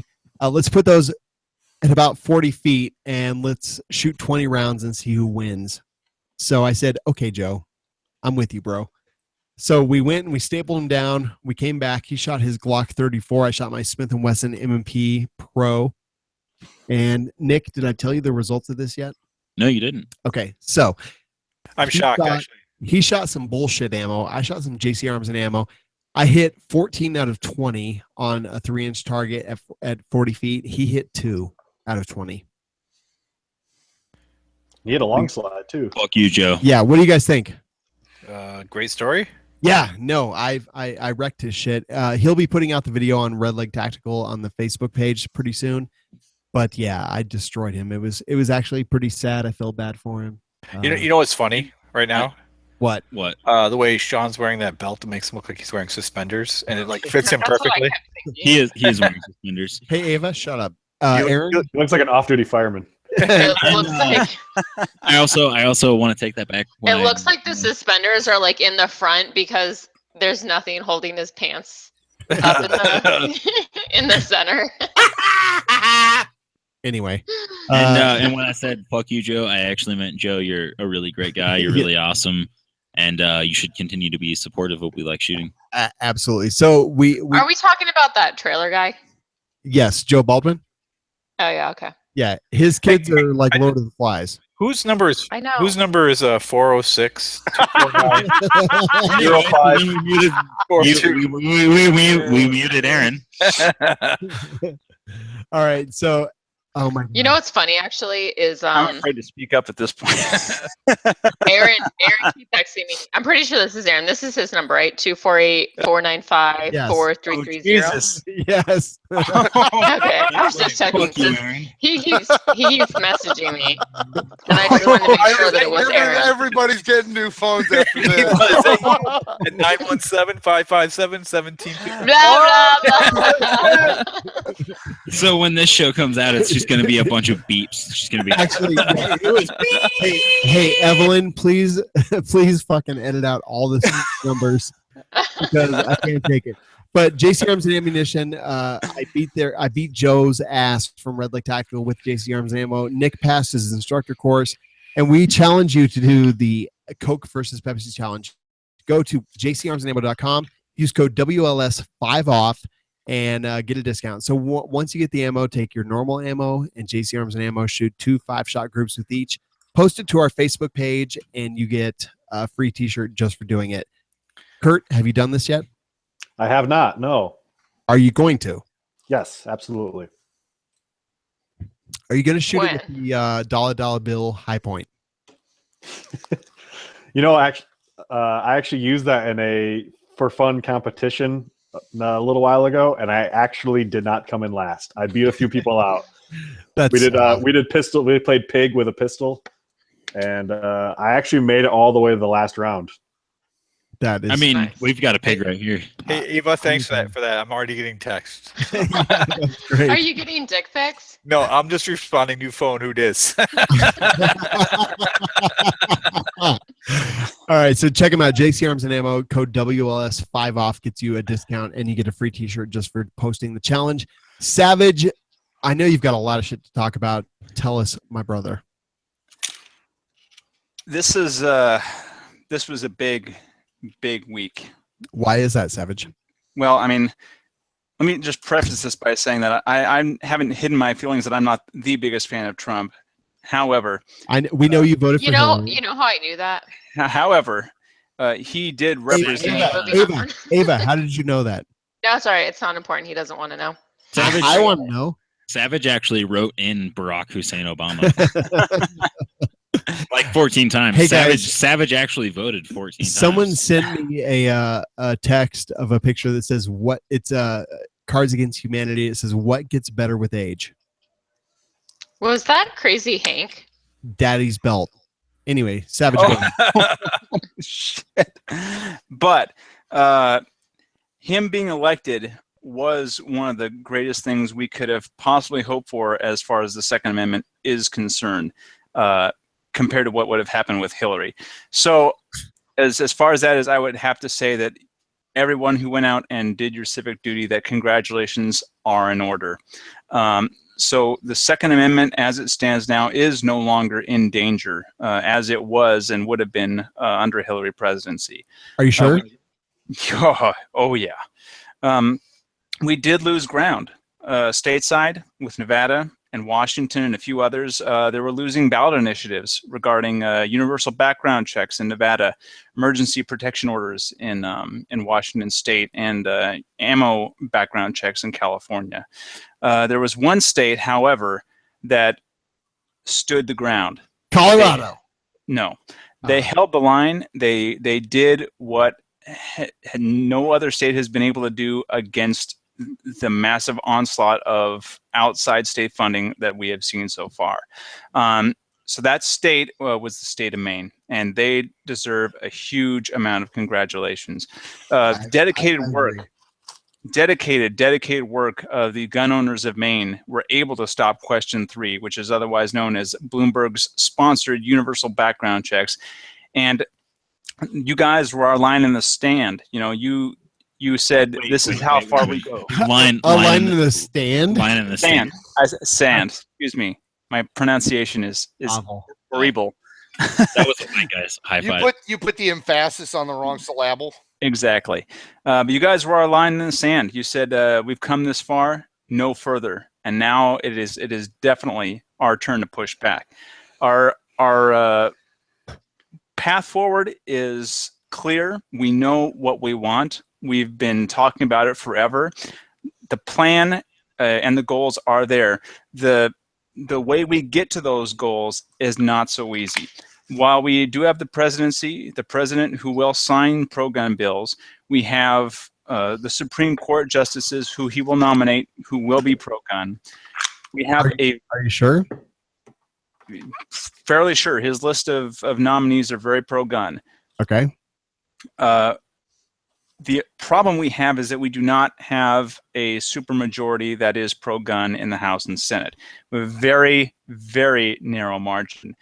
And we're not going to be able to run these bills through. The Democrats are pissed. They are effing pissed. They have had to deal with 8 years of Republicans obstructing all the bills that they were trying to get through, and it is now their time to reverse the tactics back on the Republicans. So any bill that the Republican side is going to try and push through is going to be met with harsh resistance. So here is the game plan as I am suggesting it.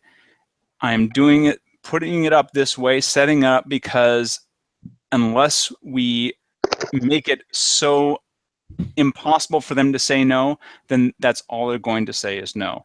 So again, I just want to reiterate that Trump was primarily, or at least in some large part, elected because of NRA and gun owners. And he's currently setting up a Second Amendment committee for when he comes into office.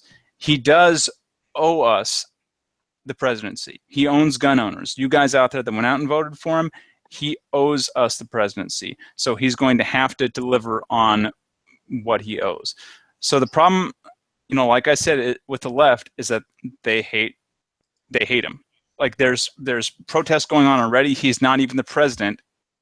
They're out there protesting everything he's stood for. A lot of it is understandable. So unless the right is able to offer up bills that will garner support from the left, they will do everything in their powers to obstruct any pro-gun bills that come through. So the right will have to do something that the left has never been willing to do. And that is, we're going to have to offer up real compromises. And that doesn't mean that we give up everything and they get everything. That means that both sides have to give up a little. What are we going to give up? We've already given up. I know. Just hear me out. Just hear me out. So now the first bills that we're going to have to try and push through are the ones that give the Democrats a lot of what they want and a little of what the pro-gun side wants. So here is my list of suggestions.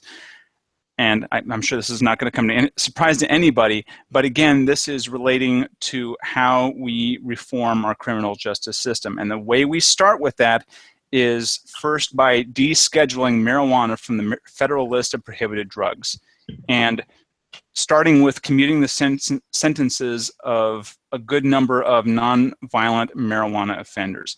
This is the war on drugs is something the United States has waged, and it has ended up hurting so many Americans unjustly, and it has just been a blight upon our country, and it's something that needs to be ended.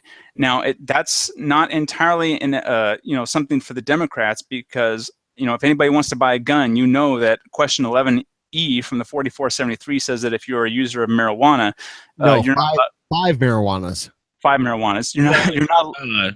Savage, sorry, just real quick, talking about the ending the drug war.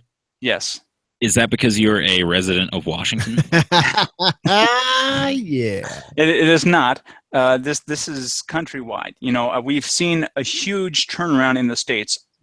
So many states have overturned, at least statewide, the ban on marijuana. It's gotten to the point where the majority of Americans are against the prohibition of marijuana. So now is the time. Do you actually think that gun owners are the reason that Trump won the election? I think they are a significant reason that he won the election. Nick disagrees. Nick, proliferate. I don't know if I even can proliferate. I don't even know what that word means right now. I'm pretty sure you used that wrong. I don't care. So pontificate. Pontificate. Thank you, Kurt Sills from Blue Alpha Gear. I knew there was a reason we asked him to be here. It was a lot of reasons. There were many reasons. So no, I disagree. I I don't think it was just gun people that voted for Trump. I don't think it was just them either. I think they were a major force, however. Do you really? Yeah, I actually will agree with that as well. Really? A major motivated I force. disagree because I know lots of non-gun people that voted for Trump. As do I. I think there were a lot of people that were disenfranchised by the Clinton campaign. Yeah. Well, that's true. Yes, I'm not saying that's not a factor. I think there were a lot of people that were disenfranchised by not just the Clinton campaign, but mainstream media. They were made to feel like they were less of a person if they didn't support Hillary Clinton, and as a result, they were pushed to the Republican Party. Yeah, I think a case could definitely be made for when the Democratic Party, when they blew past Bernie. You know, they threw him under the bus, and they I apologize for Shawn. I'm the host of this motherfucker. Don't apologize for me. Good, because fuck that Marxist prick. But a lot of those actions that were done by the Democratic Party and the Hillary campaign disenfranchised a lot of Democrat voters and could have definitely added to the Republican votes out there. All I'm saying is that the voting bloc that was pro-gun was a very significant voting bloc, and one that without Donald could not have taken the presidency. I disagree with you. Okay, look, I agree that gun owners are important. I agree that gun owners vote. I do not agree that they swayed the election, because that's just not how the numbers work.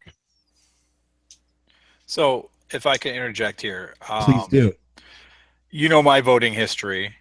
Obama. Yeah, I voted for change, and I voted for dollar bills. And this year, I honestly voted for my gun rights. So, I mean, there is something to be said about that. You voted for Gary Johnson? No. Neither did I. Right. Anyways, if I can continue. Yes, please. Okay. So anyways, like I was saying, the end of the drug war is going to be a major step. Commuting the sentences of nonviolent drug or marijuana offenders will also be a huge step. And this is one of those meaty parts of a bill that would get a huge amount of support, maybe not necessarily from the Democratic leadership, but from the Democratic base. And what I think needs to happen to get the pro-gun bills through is specifically to be bundling them with these kind of things. So when in the same bill that you'd be decriminalizing marijuana, I could easily see that being paired with the Hearing Protection Act to remove silencers from the NFA. So again, think of this as a crime, the criminal reform bill is, criminal justice reform bill is what we're talking about here, a series of bills that's going to reform our whole system. So that's the first set of bills. The second one is the one that's going to be risky, but I think the payoff could be worth it in the end. And that next bundle would be considering resurrecting the Coburn Amendment. Now, a lot of us, I've said it before, I would be for a form of universal background checks, which the Coburn Amendment did describe, that would be completely anonymous, that would open up the NICS system so that private citizens could use it to transfer firearms between each other, do so anonymously, but do so legally.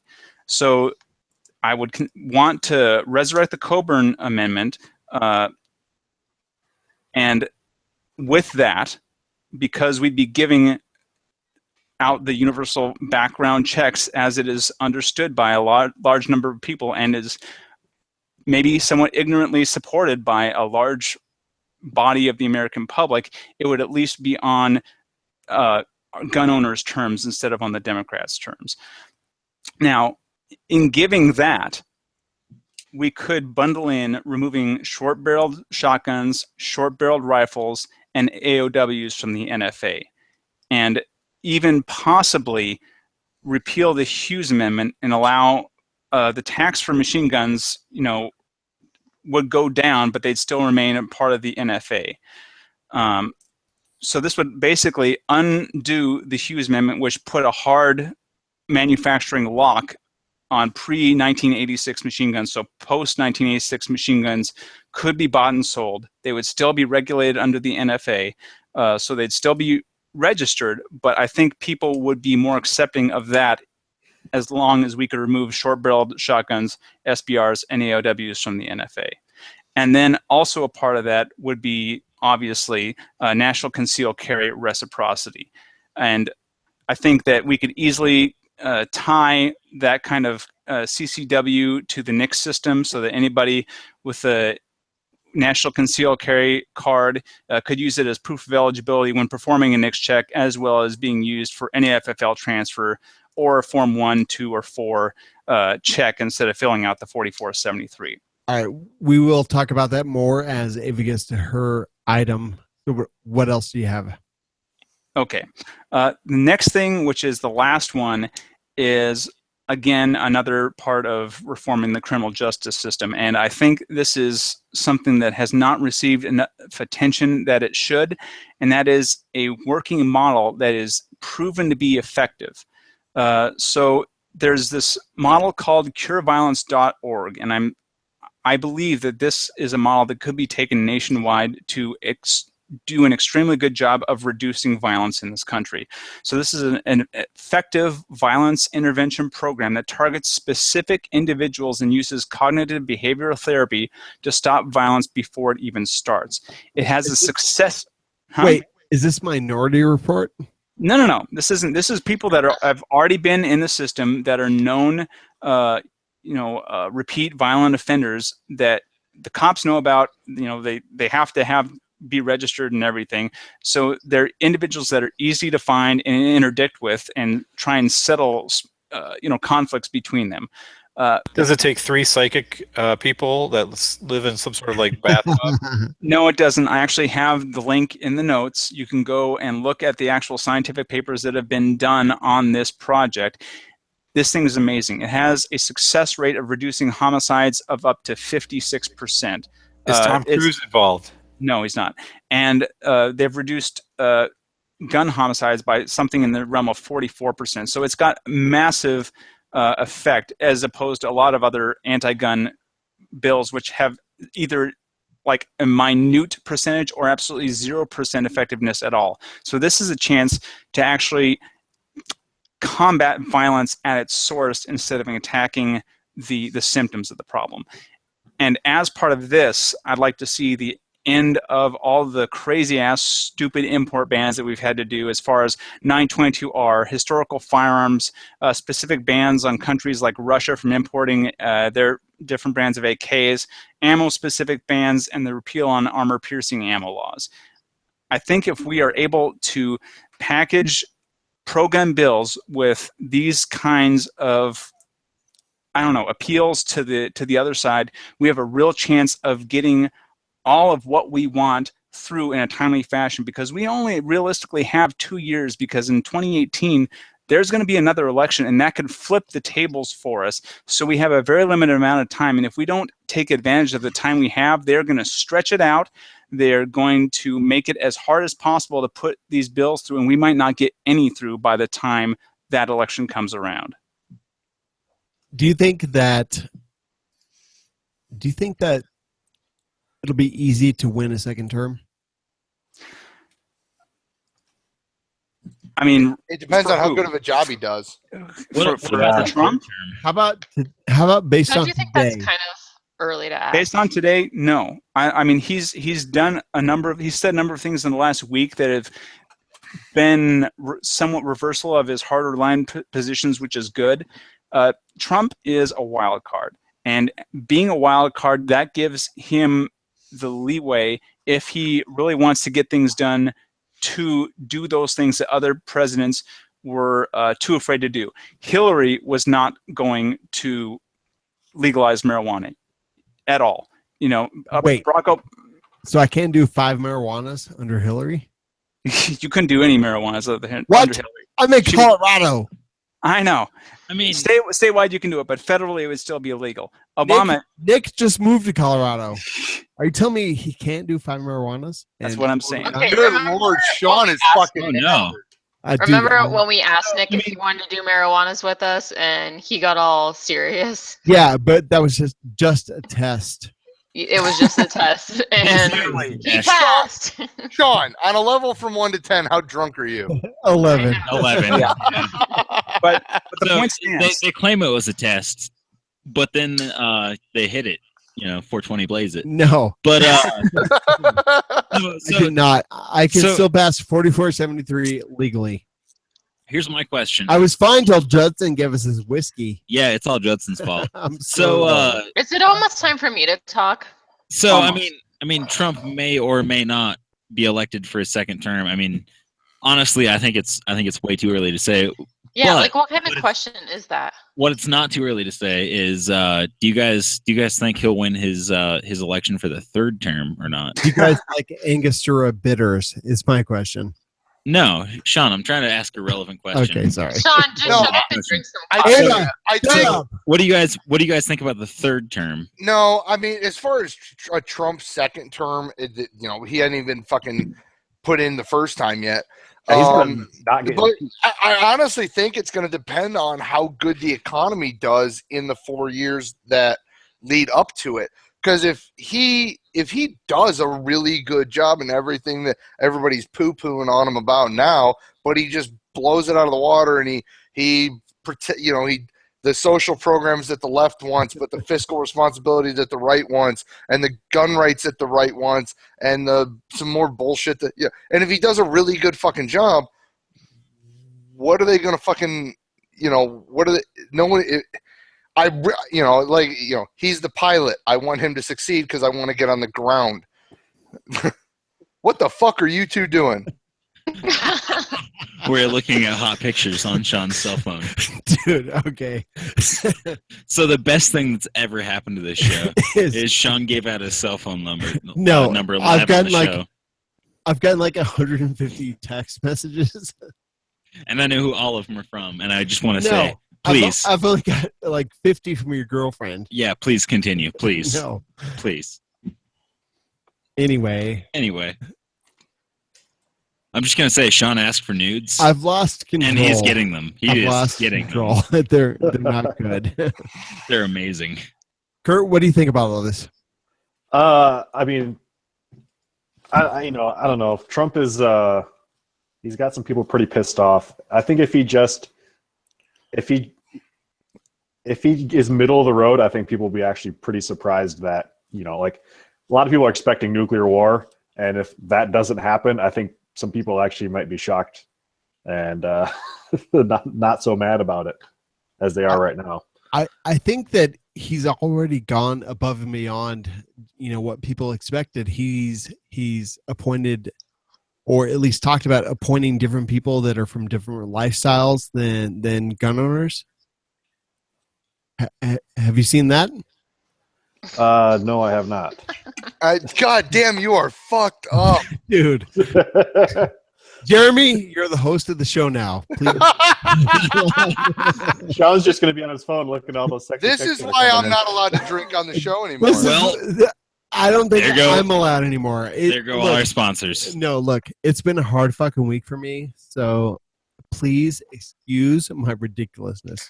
All right, whatever. Grab a tissue. Can we just continue with the show? I feel like I should just reach over and just shut the fuck up. That's Shawn gets mean. I'm the host of the show now. So please continue. He's too drunk to put it back in.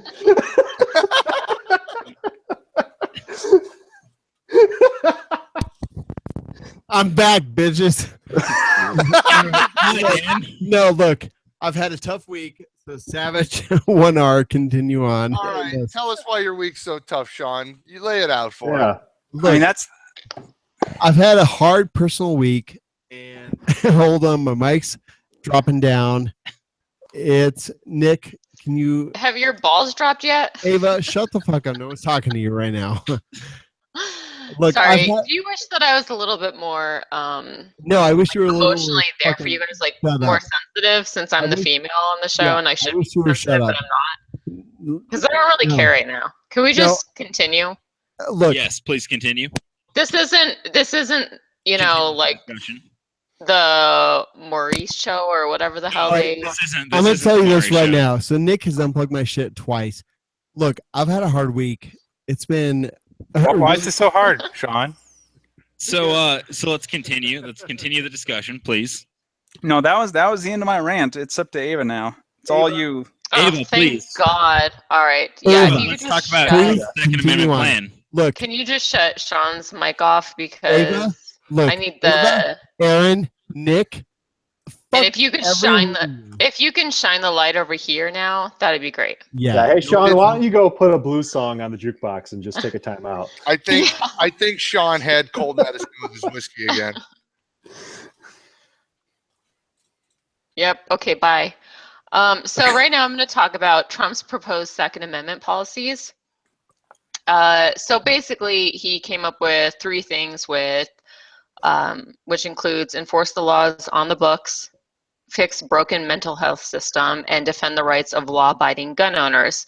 So what that entails is enforce the laws on the books. So he wants to sentence gun criminals to a mandatory minimum of 5 years in federal prison with no parole or early release. And then he also wants to strengthen and expand laws to empower law-abiding gun owners to defend themselves from criminals. As far as the health system, I'm sorry, what? I said, which is good. Yeah. Yeah.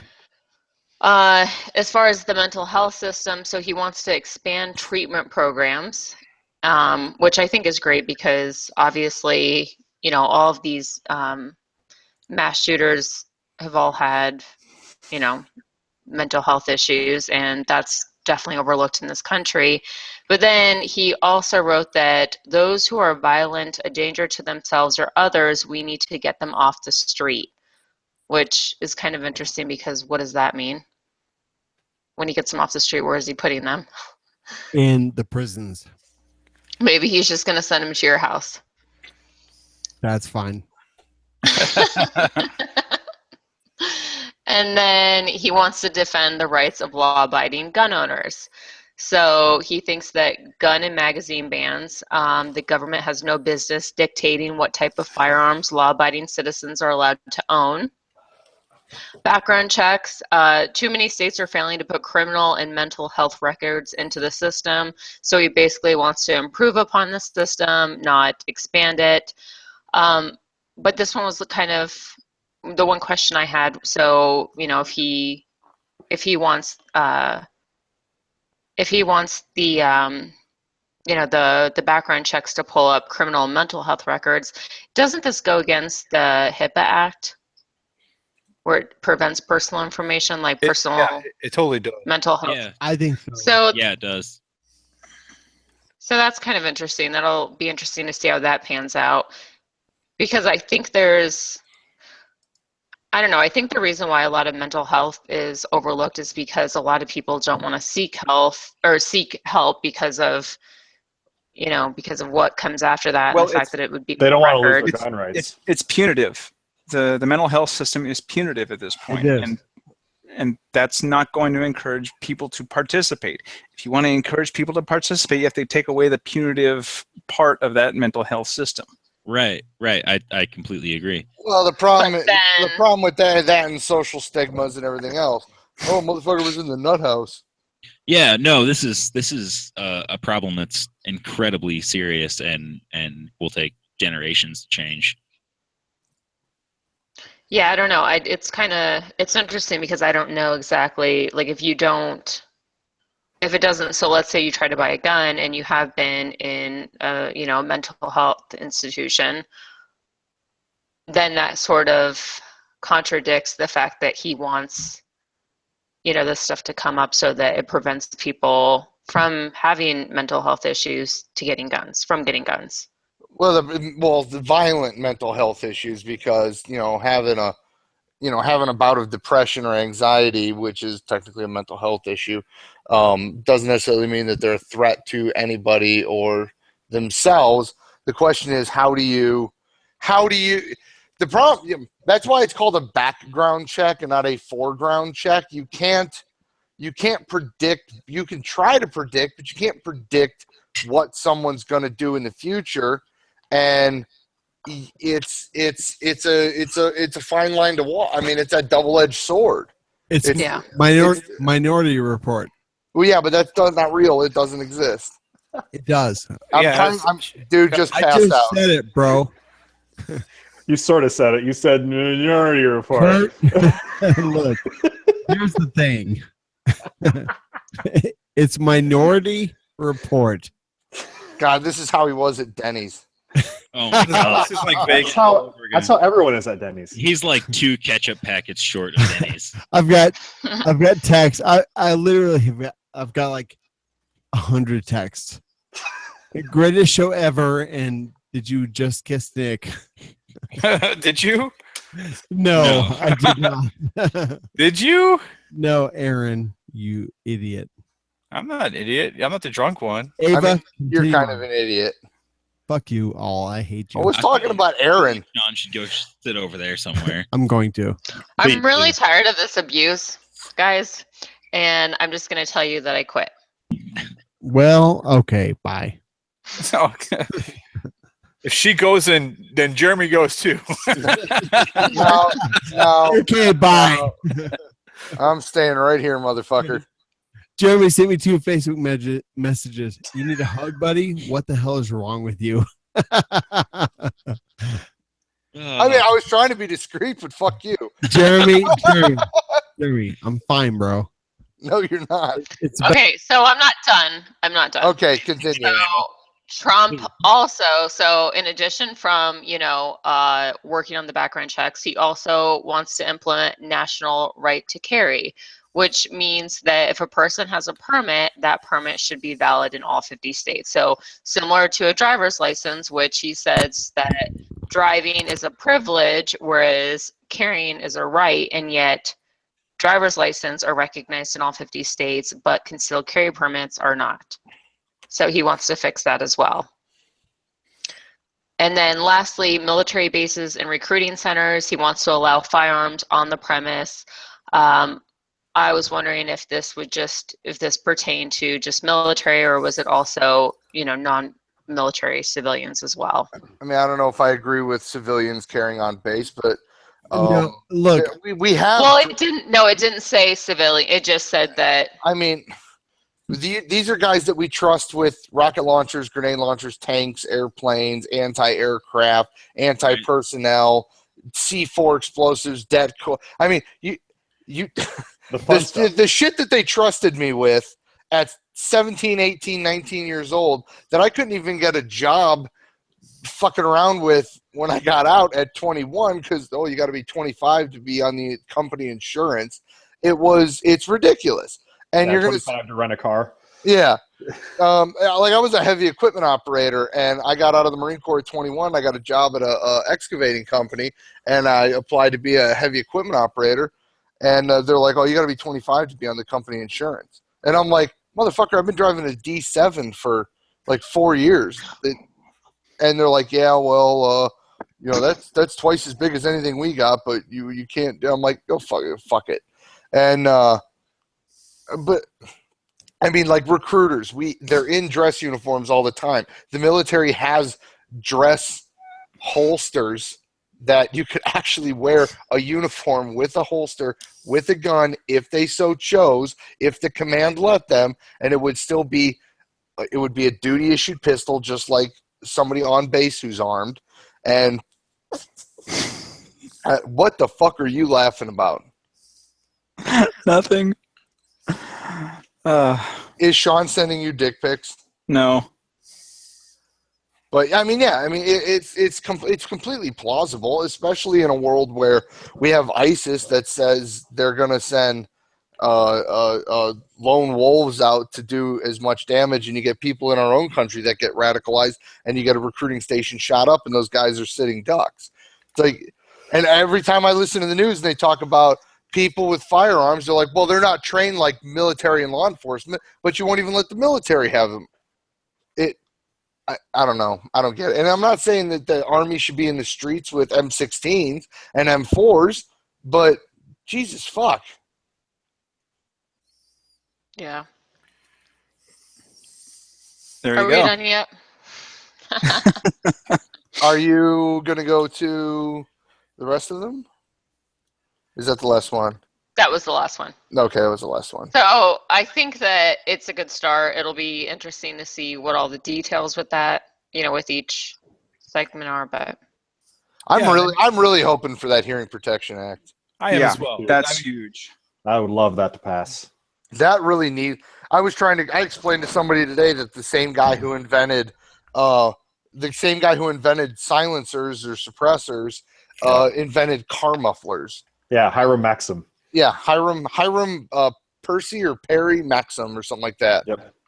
And I'm like, he invented it. I'm like, it's a gun muffler. It's a fucking gun muffler. That's all it fucking is. And it got tacked into the NFA under some bullshit when it wasn't even supposed to be there in the first place. Well, if I can go to Scotland and buy one off the fucking shelf, and in a place where getting an actual firearm is hard as fuck, but I can't get a gun muffler without bullshit paperwork and a fucking year-long wait. It's fucking bullshit. Well, I don't know, year-long wait, because fuck you, SOT. Well, they almost banned pistols back in the original 34 NFA. We almost lost the right to own pistols. I just want to throw out real quick. I off the top of my head, I can't think of the name of the law or the act, but there's a law in place or an act in place that I could be wrong. I think it might be the Interstate Commerce Act that makes it so that a driver's license in one state is good in all states. And the way that law is actually written is relatively vague, and it could be applied to concealed carry permits as well. I could see a move by the current president-elect. Excuse me, I hear an echo, and it is really hard to talk through. I could see a move from the current president-elect made to, I guess, add on to that so that it explicitly applies to concealed carry permits. I would hope. Like, I don't want it federally mandated what has to be in a CCW, because it's not federally mandated what it requires for a driver's license. Every state is different. But the fact that I have a driver's license in Ohio, and it works in all 50 states and in a lot of other countries. No, I completely agree. I'm 100% with you, Jeremy. I think honestly, it would probably be easier to. It would require less effort to make it so that current concealed carry permits were respected or reciprocated. Reciprocated. Thank you. In every other state would be easier than writing a new bill and writing a new federal law that would set federal concealed carry permit requirements. That and I completely forgot what the fuck I was gonna say. Holy shit, guys! We have a first, and we like shooting history. Clearly a first. Jeremy lost his place. Jeremy is literally speechless right now. Jeremy, what's up? That's great. Keep it up, Jeremy. Yeah. Oh, Shawn, you need to go to bed. No, I don't need to send out my phone number. Nope, you sound like Stewie, like when Stewie got drunk with Brian. He's like, you, I love you, Brian. Oh, you're a fun guy. It's bad. It's fun guy isn't fungus. Real bad. Shawn's doing great. He just can't stop texting. Dude, I've got I think like 5,000. Why would you stop when there's naked pictures in front of you? There's not one. I'm actually at this point waiting for the moment where I'm going to be holding Shawn's hair back while he's over the toilet. That's probably going to be the rest of the night. It won't be his hair; it'll be his man boobs. T-tag. Yeah. Right. Now, Ryan Machad might be a little bit interested in this one. So, Truth About Guns has got a little bit of stigma associated with it, mainly because of its primary editor in charge. But one of their writers, John Bosch, or Bach, I would assume Bach if it's German. Probably Bach. He has been nominated to be in Trump's Second Amendment coalition. And if you actually go down and look in some of the names here, you might recognize some of them. I mean, it looks like they've got a number of representatives and a judge, which is good. And then Jesse James. Oh. Where the fuck did that come from? I'm kind of mad I didn't get asked.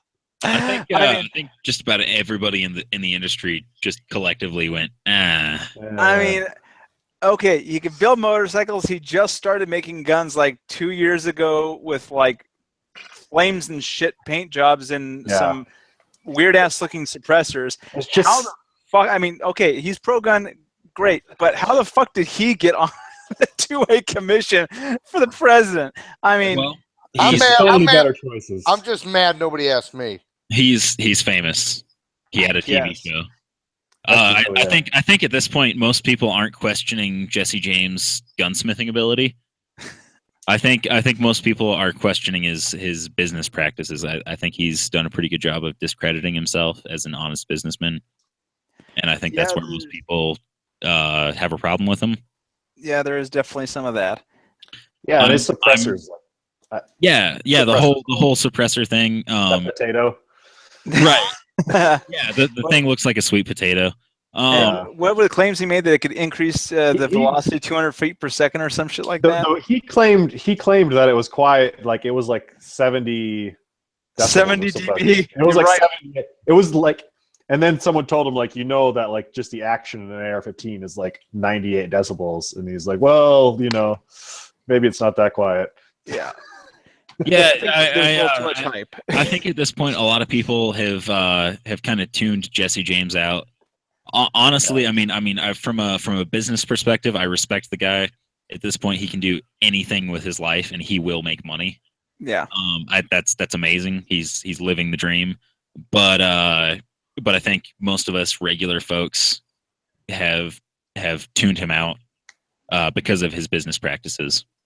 Yeah. Now, the one other good name that I see on there, which is awesome, is Joshua Waldron. And if anybody doesn't know who he is the CEO of Silencer Co. And he is the guy who has been pressing the Hearing Protection Act. And so it is really good to see him on there because with the American Suppressor Association, I want to say. ASA. American Suppressor Association. Yeah, he has been doing a ton of work working with the ATF and with the government representatives, and he's just been kicking ass. So it's great to see that he is one that made on that list. I mean, Jesse James aside, don't know how the fuck he got on there. I know how Josh Waldron got on that list. Yeah, he absolutely deserves it. Yeah. It's good to see some good names on there. Some respectable names on there. That and if that shit does happen, I mean, every gun manufacturer out there, every gun is going to come with a threaded barrel or a threaded adapter or something along that way. Storm Lake and Wolf and all those barrel manufacturers are going to start cranking out threaded barrels for every gun imaginable. Every gun. Yeah, Ruger may even put a threaded barrel on their Gen 2 Mark IIIs. Oh, shut the front door. I'm waiting to see a threaded barrel mistakes I've ever seen. But here's a request I have for our listeners. If you happen to know anybody on this list of the Second Amendment Coalition, if you can please get them a copy of this week's show to talk about the proposals in a way to get them through. Maybe not this week's shows. Maybe the show. Maybe an edited transcript. This is the only. Yeah, I mean, get them the show notes. Talk to them about it, because if we want to get these bills through, we've got to make it in a way that it would be political suicide for the Democrats not to push them through. It's already they can't stop it. If we get every Republican, but we can't get every Republican because some anti-gun Republicans out there, and the Democrats can still pull they can't do a complete filibuster, but they can definitely stretch it out and then table a bunch of bills, put them in committees, and have them get lost there forever. We've got to force them to accept these bills, or it'll be or make it so it'll be political suicide if they don't. I completely agree. Unfortunately, not all Republicans are supportive of pro gun rights. Yep. However, there are some Democrats who are supportive of gun rights, and hopefully, the gun community can shove enough weight around to get the support needed. I would really love to see a change in the Democratic Party where they would start supporting the Second Amendment. If they could do that, they would get a lot more support from gun owners. That's all you have to freaking do is just support the Second Amendment. It's not that freaking hard. That's right. So I mean, if you're listening to the show, just like always, every time an issue comes up, you should always be one of the first people to send a letter, send an email, make a phone call, contact your representatives, whether they're Democrats or Republicans or Green Party or whatever. It doesn't matter what party they're from. Contact them. Let them know the way you feel. Let them know that that you voted for them, that you're in their area, and you're in their district, and you support gun rights, and you want them to support gun rights for you. Yeah. The writing campaign should have begun yesterday. Absolutely. If you want this stuff passed, you write your reps and you don't stop writing them. Every single freaking week, you shove it down their throats. You say, I will vote for you and let you keep your job if you support firearms rights. Absolutely. Totally. I feel like the firearms community, because of social media, I feel like they're more politically active than they've probably ever been. And oh God, yeah. If the NFA would have never gotten passed if we were what we are now. Yeah. Yeah. I mean, if we had Facebook in 1926, it would have been a different story. Totally. There's a lot more black rifles out there, and there's a lot more people really fighting for their rights to defend themselves than back when maybe it was a little more about just deer rifles and such. Right. Yeah. So lovewls.com. Nick. What are you laughing at, Jeremy? Your fucking voice. Nick, tell him about it. So normally at this point in our show, we would read iTunes reviews, or Jeremy would read iTunes reviews. Unfortunately, this last week we did not receive any. I think this is the first week in a long time. That's right, Shawn. We did not receive any. Months. So if you're listening to this right now and you have not written an iTunes review, please go do that. If you don't use iTunes, if you don't use Apple, that's fine. Download iTunes, write a review, delete it. That's all you have to do. It'll take you 10 minutes, and every review you leave, every rating you leave helps boost us in the ratings. How? Well, every time we receive a positive review, it boosts us up in the ratings for all of the similar shows. Yeah. And it makes us more visible. All right, I agree. Yeah. So, if you've already done that and you still want to support We Like Shooting, you can go to lovewls.com. Wow. And you can go there. It'll give you some instruction on how to contribute to We Like Shooting. We've got a Patreon program. You can donate money every time, or depending on how much you donate per episode. It'll open Shawn posted a bikini picture. So did Aaron. No, that was you. That's right. That was you. No, you guys were in a bikini as well. No, I was. I said matching bikinis. Fat.